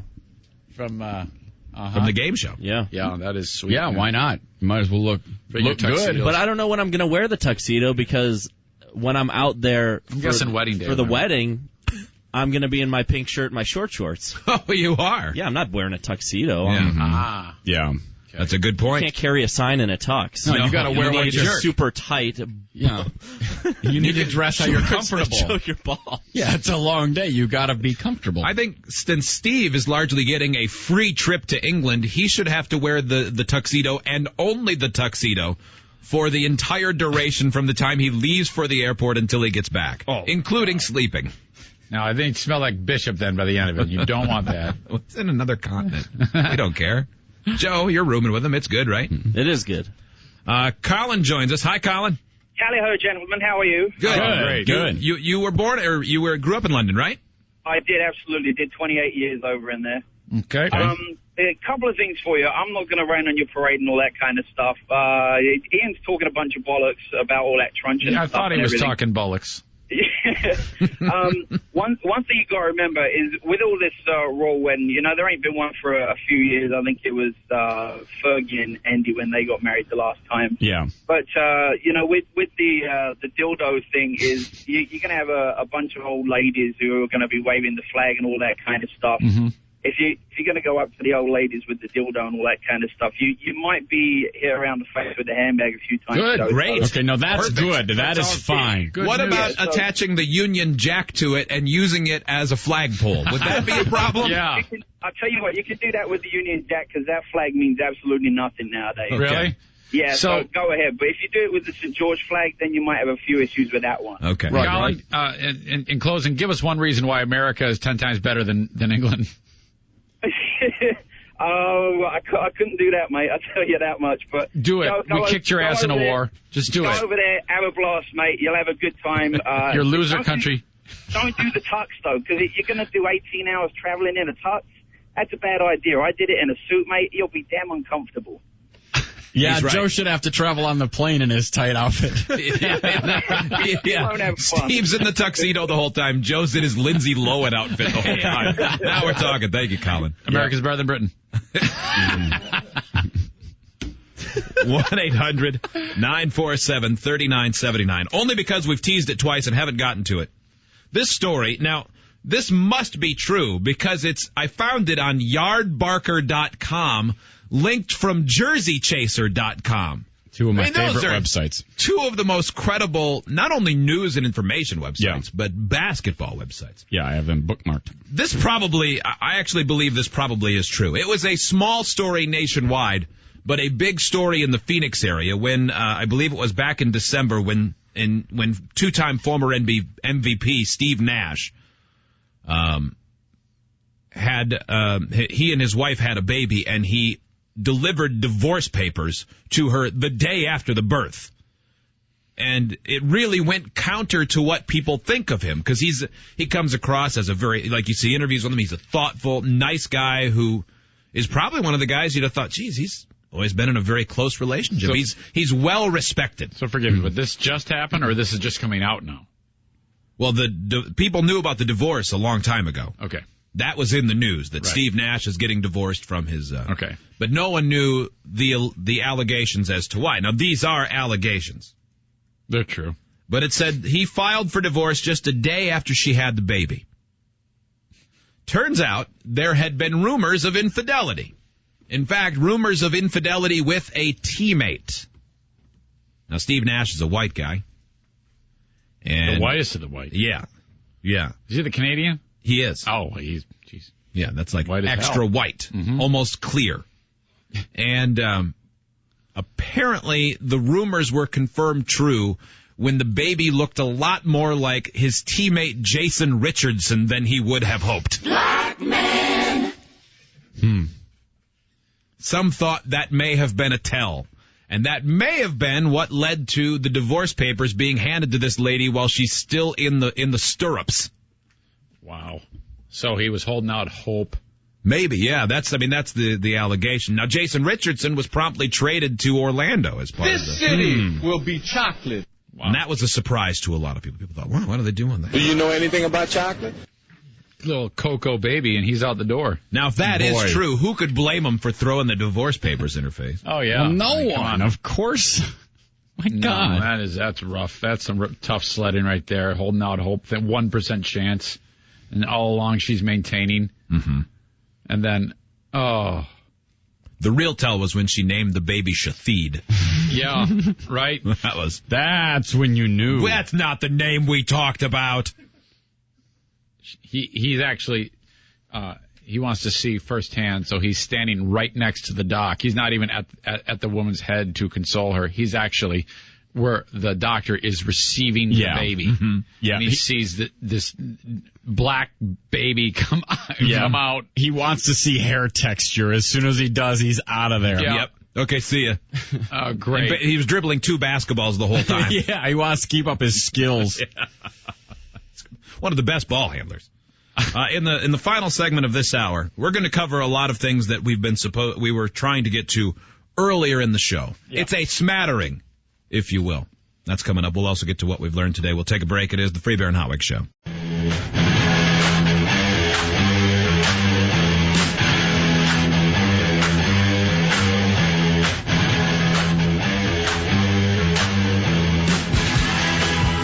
Email the show, idiots at freebeerandhotwings.com.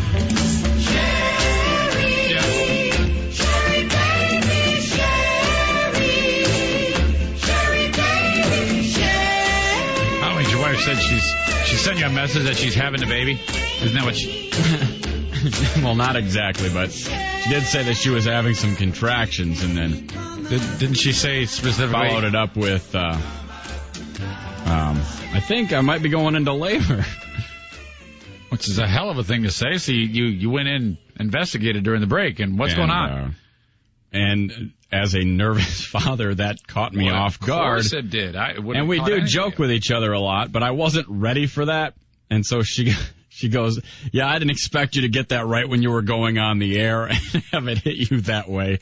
I'm not. She goes, I am having contractions, but it wouldn't have hit you a different way if you were off the air. It wouldn't have affected you. The line, I may be going into labor, may have hit you in a different way. Yeah, maybe. I mean, I can relate it. This morning I went in and I shook my wife awake and I said, your cat, Dot, is dead!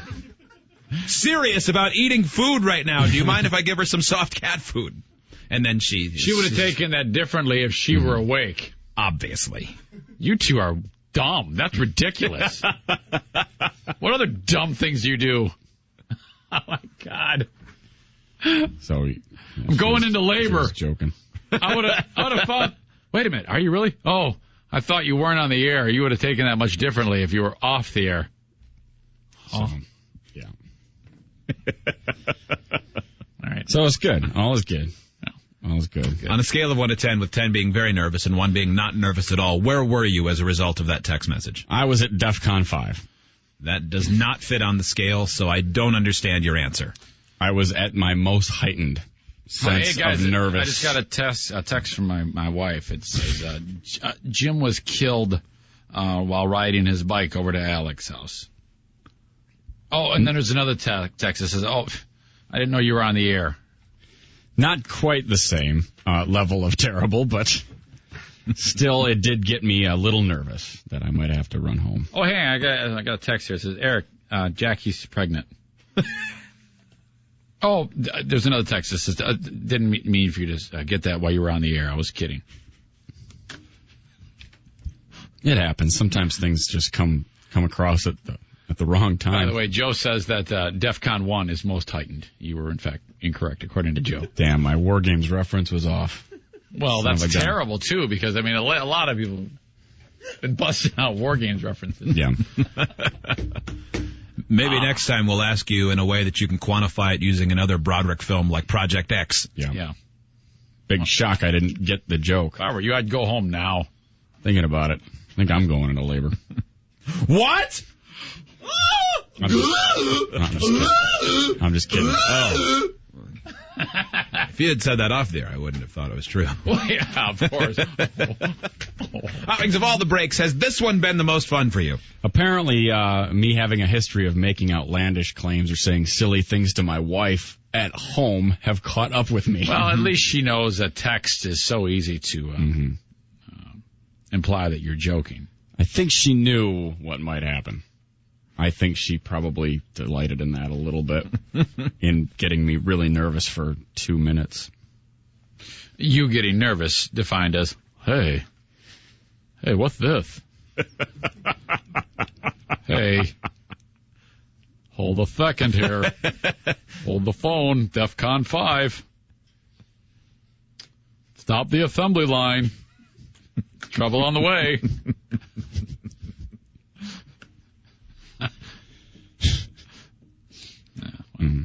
Yeah. This is it for you. I mean, we won't see you for the next few You'll days. have this break Maybe to longer. remember. Maybe longer.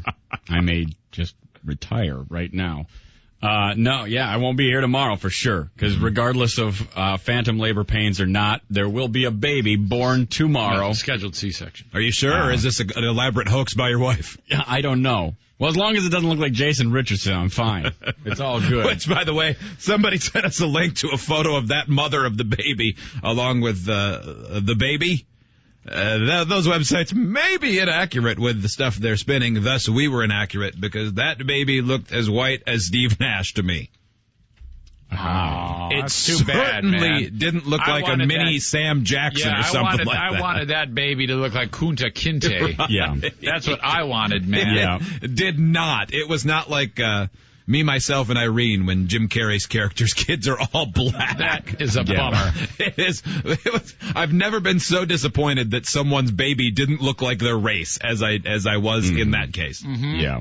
So I wanted to see that baby winning a marathon. Yep. Mm-hmm. Well, from a timing perspective, all the things we had put off all day that we were going to get to now, still not happening. No, it's nice. Nope. We will keep giving you further updates. If you have any ideas of stuff you'd like Joe to do while he's in England, or Steve, there's no reason that Steve can't do a Steve stunt while in England. Yeah, Joe, that'd be a nice, wouldn't it? Turn the tables. By all means. You get to videotape and watch Steve, Mr. Hey, I lived in London, do some stuff. Yeah, he'll be the one killed by their secret police. Yeah. How you like that, Steve? That turned about. That's fine. He's like, yeah, whatever. Yeah. Sorry I ruined the show today by talking to Steve for that 8 seconds. I know that some people are very sensitive about that. Serious thread about that. Double ruin it. Steve, what did you learn today? Oh, God. I learned so much. So much. I learned not to tailgate or else I'll get a 2x4 through my face. That's true. If you don't know what that's about, look at the videos in the video reel. There's one that even hearing what you just heard will still be scary. Joe, what did you learn today? I learned all about Hot Wings and his wife's amazing sense of humor. They are a funny couple. Yeah. Tell you what, man. Those two are hilarious. Eric Zay, what did you learn today? I learned that Freebeer really thinks it's funny when I do dog voice. Mm-hmm. I do. Hot Wings, what did you learn today? I learned that Zane believes urban legends from his son who says it's the truth, but also doesn't have any facts or proof to back it up. Mm-hmm. I'm going to back that up. I'm going to get proof of that. There is a child named Shathid. I'm looking forward to that. Yes, I am too. Boy, I am. Right. I anticipating. I'm going to the archives of the high school to get the actual yearbook. Mm-hmm. I learned today that Meatloaf made Gary Busey look like the one who didn't have a massive head wound. Yep. With his behavior. Yeah. Boy, that'd be embarrassing. Hot Wings will be gone tomorrow, having a baby with his wife. Thank God. Number 2. For a number of reasons. Little boy. Hot Wings. The second one, yes. Assuming everything timing-wise happens, will you be calling into the radio show to announce your son's name? Absolutely. Yeah, if it works out timing-wise. You're saying you will have a name of your son by tomorrow when the show is off the air? Because you didn't last time. We didn't last time. We had it narrowed to 2 last time, but hadn't actually settled on one by the time the show was over. I can't tell you that for a fact we will have a name. No, sure. It might not. And if you don't, that happens. I mean, yeah, it may be a similar thing, but hopefully we will have that ironed out today. Well, good luck. Everybody's pulling for you. Thank you, man. Thanks. We'll take a break. It is the Free Beer and Hot Wings Show. 97.9 GRD, Grand Rapids Rock Alternative. It's the Free Beer and Hot Wings Show. Thanks for joining us. Sunshine today, 47 the high. It's about 41 now downtown GR, and time once again for the Lose Local Music Review.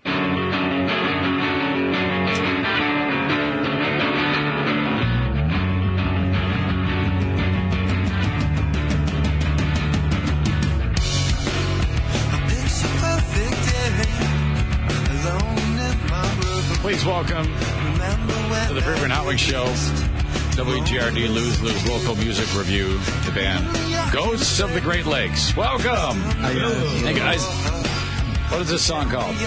Dear Billy. That's track 4 on the disc, right? Yes, it is. Ben, Jesse, and Jeff, the Ghosts of the Great Lakes. You guys been around since 2008? Yep. Whatever. Yep. Very cool. Thank you for the music. Thank you for the breakfast. What's it like when you get food from the Skywalk Deli for this unique arrangement that we have. How does that go? Well, first they take one of your CDs. Yeah. Do you remember when I said be within 2 inches of the microphone? Yeah, you gotta eat it, man. Like you're on stage. Did you mistake the word inches for rooms? I have no comeback for that. All right. Somebody's eating something. Whoever's got gum in their mouth or candy. I don't know which one of you idiots it is. It's Axe body spray. Jackass. What is it? Go put it in the garbage right now. Get up and go put it in the garbage. Don't embarrass him. Stupid jerk. It's like grade school. What is wrong with you two? Okay, terrible start. Question 1 again. What's it like picking up, dropping off the food or getting the food, the whole deal? How does that go for you? Because we've never seen it from your side. You just walk up there, tell them you're going to be on the show. You don't really know what to order, but God, and then they take your money. Give you a giant bag, like, all right, give me your money. There you go. It's like a mob deal, isn't it? Pretty much. Feels like a drug deal going down. Okay, Jeff, I'm going to ask you another question. If I were to say, how big is your penis, would you hold up your hands as far away as your car? Do you know what 2 inches means? I don't think this room's big enough. I want you to stay as close to the microphone as tip to pubes. Okay, I'm right on it. Okay, all right. Very good. Sweet. So you heard us calling out, we need music. We're running out of bands. And you guys said, all right, let's do this. Is it a little bit of trepidation? I mean, how does it go from your end as you hear us calling out? Keep thinking that we need to get on here, and then finally I was listening to the show, and you guys said you need a band, so I called up Skywalk Deli as soon as I got home and set an appointment. Yeah, that was a quick turnaround on your part. It really was. Very quick. We had a long discussion before that. We were all 50-50 on coming in here and getting owned. Yeah.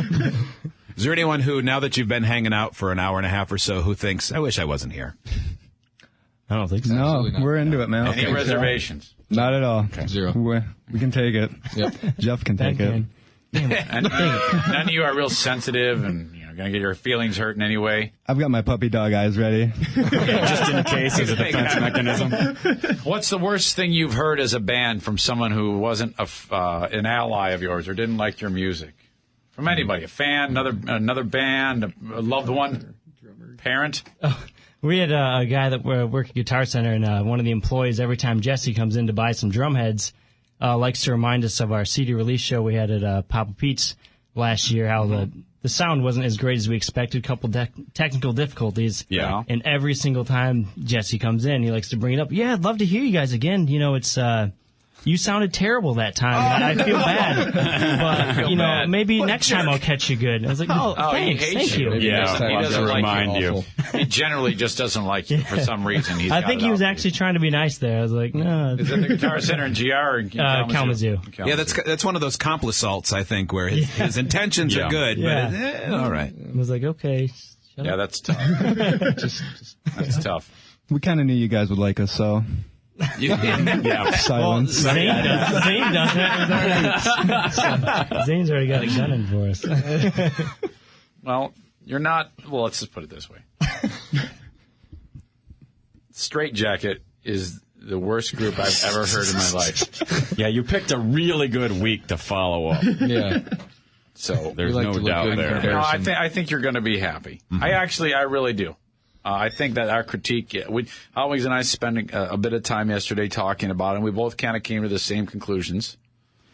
Yeah, this was one of the rare times where I put in a CD, and regardless of genre of music, I didn't think to myself, this sounds terrible. Because we've had bands in here that were... You had me at hello. We've had bands in here that were pretty good bands. I mean, I can hear that they can play, but it sounds so, it's just mixed so terribly. The production is bad, and so it makes them sound awful, which was no help at all to Straight Jacket last week, because it was... Oh, yeah, it was the worst engineered album that's ever lived. You mix in poor writing, terrible playing, no showmanship, bad odor, and disgusting teeth. Yeah. Should have stayed at I brushed my teeth this morning before I came in here. They had. And you're happening. Yeah, exactly. And we didn't even get to the black guy. So, all right, now, having met you guys, who does most of the writing? I mean, all collectively. Yeah, it depends. Benny writes all the lyrics. We do the music kind of in the same room, just jamming and figuring things out together. I find it fascinating that four guys who are seemingly happy, fun dudes can be so depressed in record form. No kidding.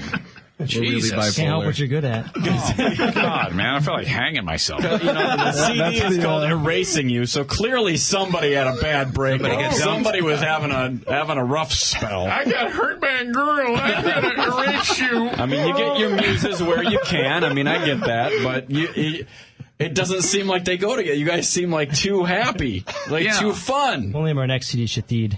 That's what the song "Erasing You" is about. It's got to be about a lady, right? Who somebody was hurt by a lady, and the song was written. You don't have to say who, but that has to be it. The whole CD is a story about two guys, and the first CD actually and this CD are a story, a love story. That's like it's like The Wall, dude. You're welcome. I can't believe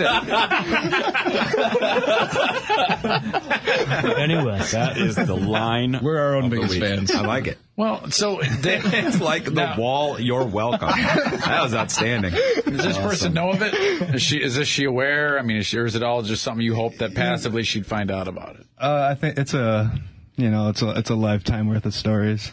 Holy crap, that's heavy. Have you seen her since? Or has anybody seen this person? Yeah, this has all been done and over. It's just a good muse. Let's dig it up. Come on. Yeah. There's that. I feel like we're right at the surface. You guys got the CD. You know the story. Not really. I could barely understand you. Yeah, you can understand the lyrics a lot better on crappy speakers than you can good speakers. Yeah, why is that? Why do you think that is? Well, and it's not because your music is bad. That's not what I'm getting at all. But like when the speakers are really good and there's a lot of the music seems to overdrive some of the lyrics. Like when we listened in here on the computer, I could understand every word, no problem. But in my car, I had a harder time understanding some of the words. So what about in the bedroom? It's not that the singing is on my clock radio. They're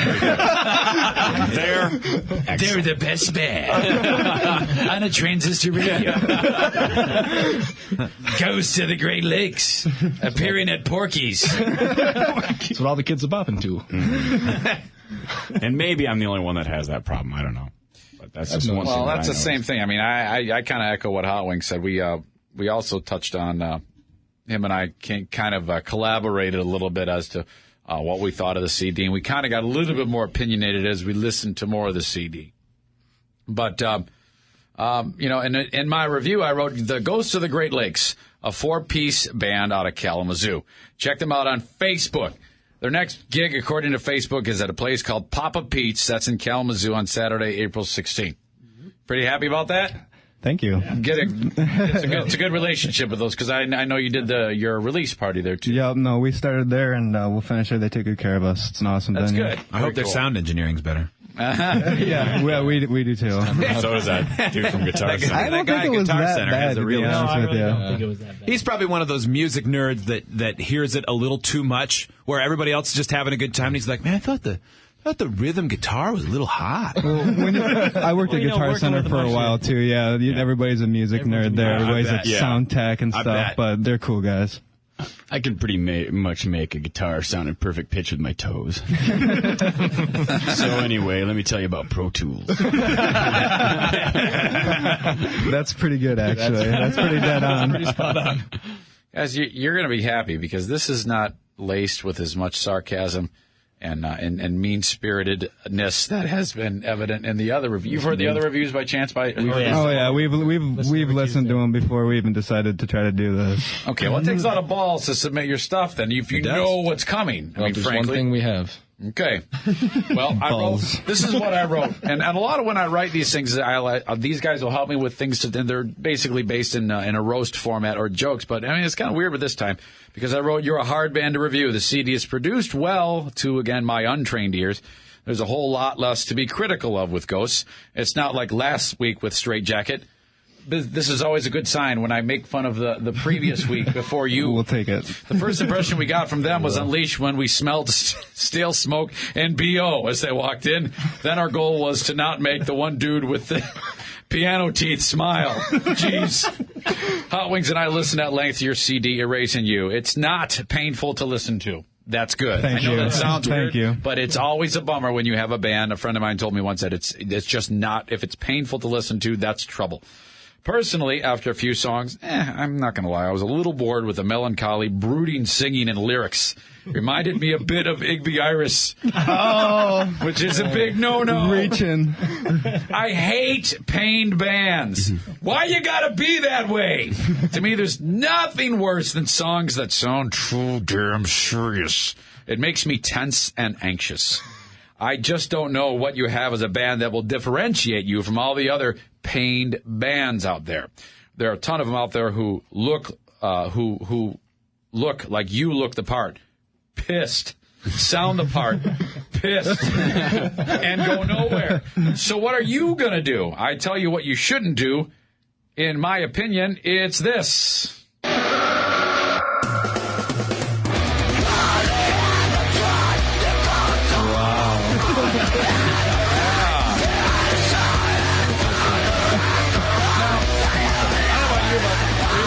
Said you weren't painful to listen to. I take that back. We could have been a jam band. That hurt and sucked. What are you guys thinking about when you write something like that? On a piece of music, you may see things like forte or pianissimo, which indicates how a segment of the song should be played. On that song, Mulholland, yes? Yes. It probably says, be terrible here. That's Italian. Did you steal it? That's Italian, nice. Screw you guys with your scream jerk rock. Terrible here. Everyone hates you for that. Quit it. Quit it. Track 8, Monster.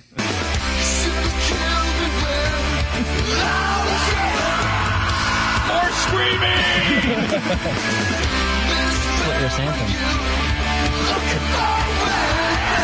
That has me hating you even more. Great. I thought this was going to be relatively pain-free, and so did you.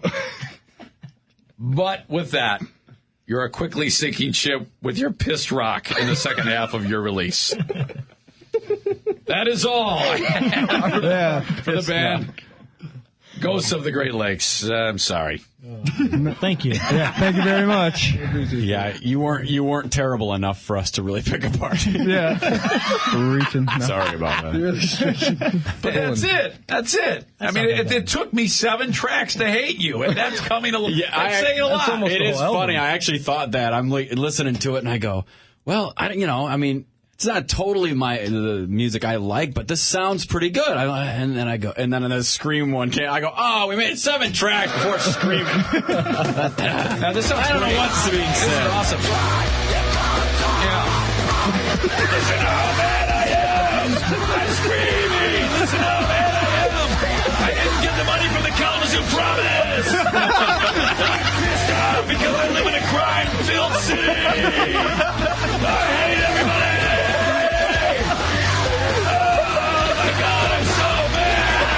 I'm so pissed off! Thank you! Welcome to Porky's! And visit the bathroom. Oh, yeah, you try to live in the car. We're better than Straight Jacket! Circus of Sound will kick your ass! Thank you! Welcome to Pistol Beats. It'll grow on you. It'll grow on you. Oh man! Well, that's that. We once again limp to the end of the Loose This Music Review. Is there another album on the way? Yeah. What's next for you guys? We're recording some lighter songs to promote our summer shows, and we're in the studio. Great. What are the looks on the faces of family members when they hear that stanza of the song Mulholland? And that blows minds. I just don't know how to say it. It's just my mom usually starts texting. Like the couple shows she's been to, and like we started playing the heavier stuff. Like she just kind of like sits down and does this. You can see like her check out. Yeah, she's like, well, this isn't really what I like. Benjamin, it's not Benjamin. Should have played a Cat Stevens song. It's not. I'm pretty proud of you, but only kind of. It's not quite my cup of tea. But you do whatever you want. You know I love you. You're a disappointment.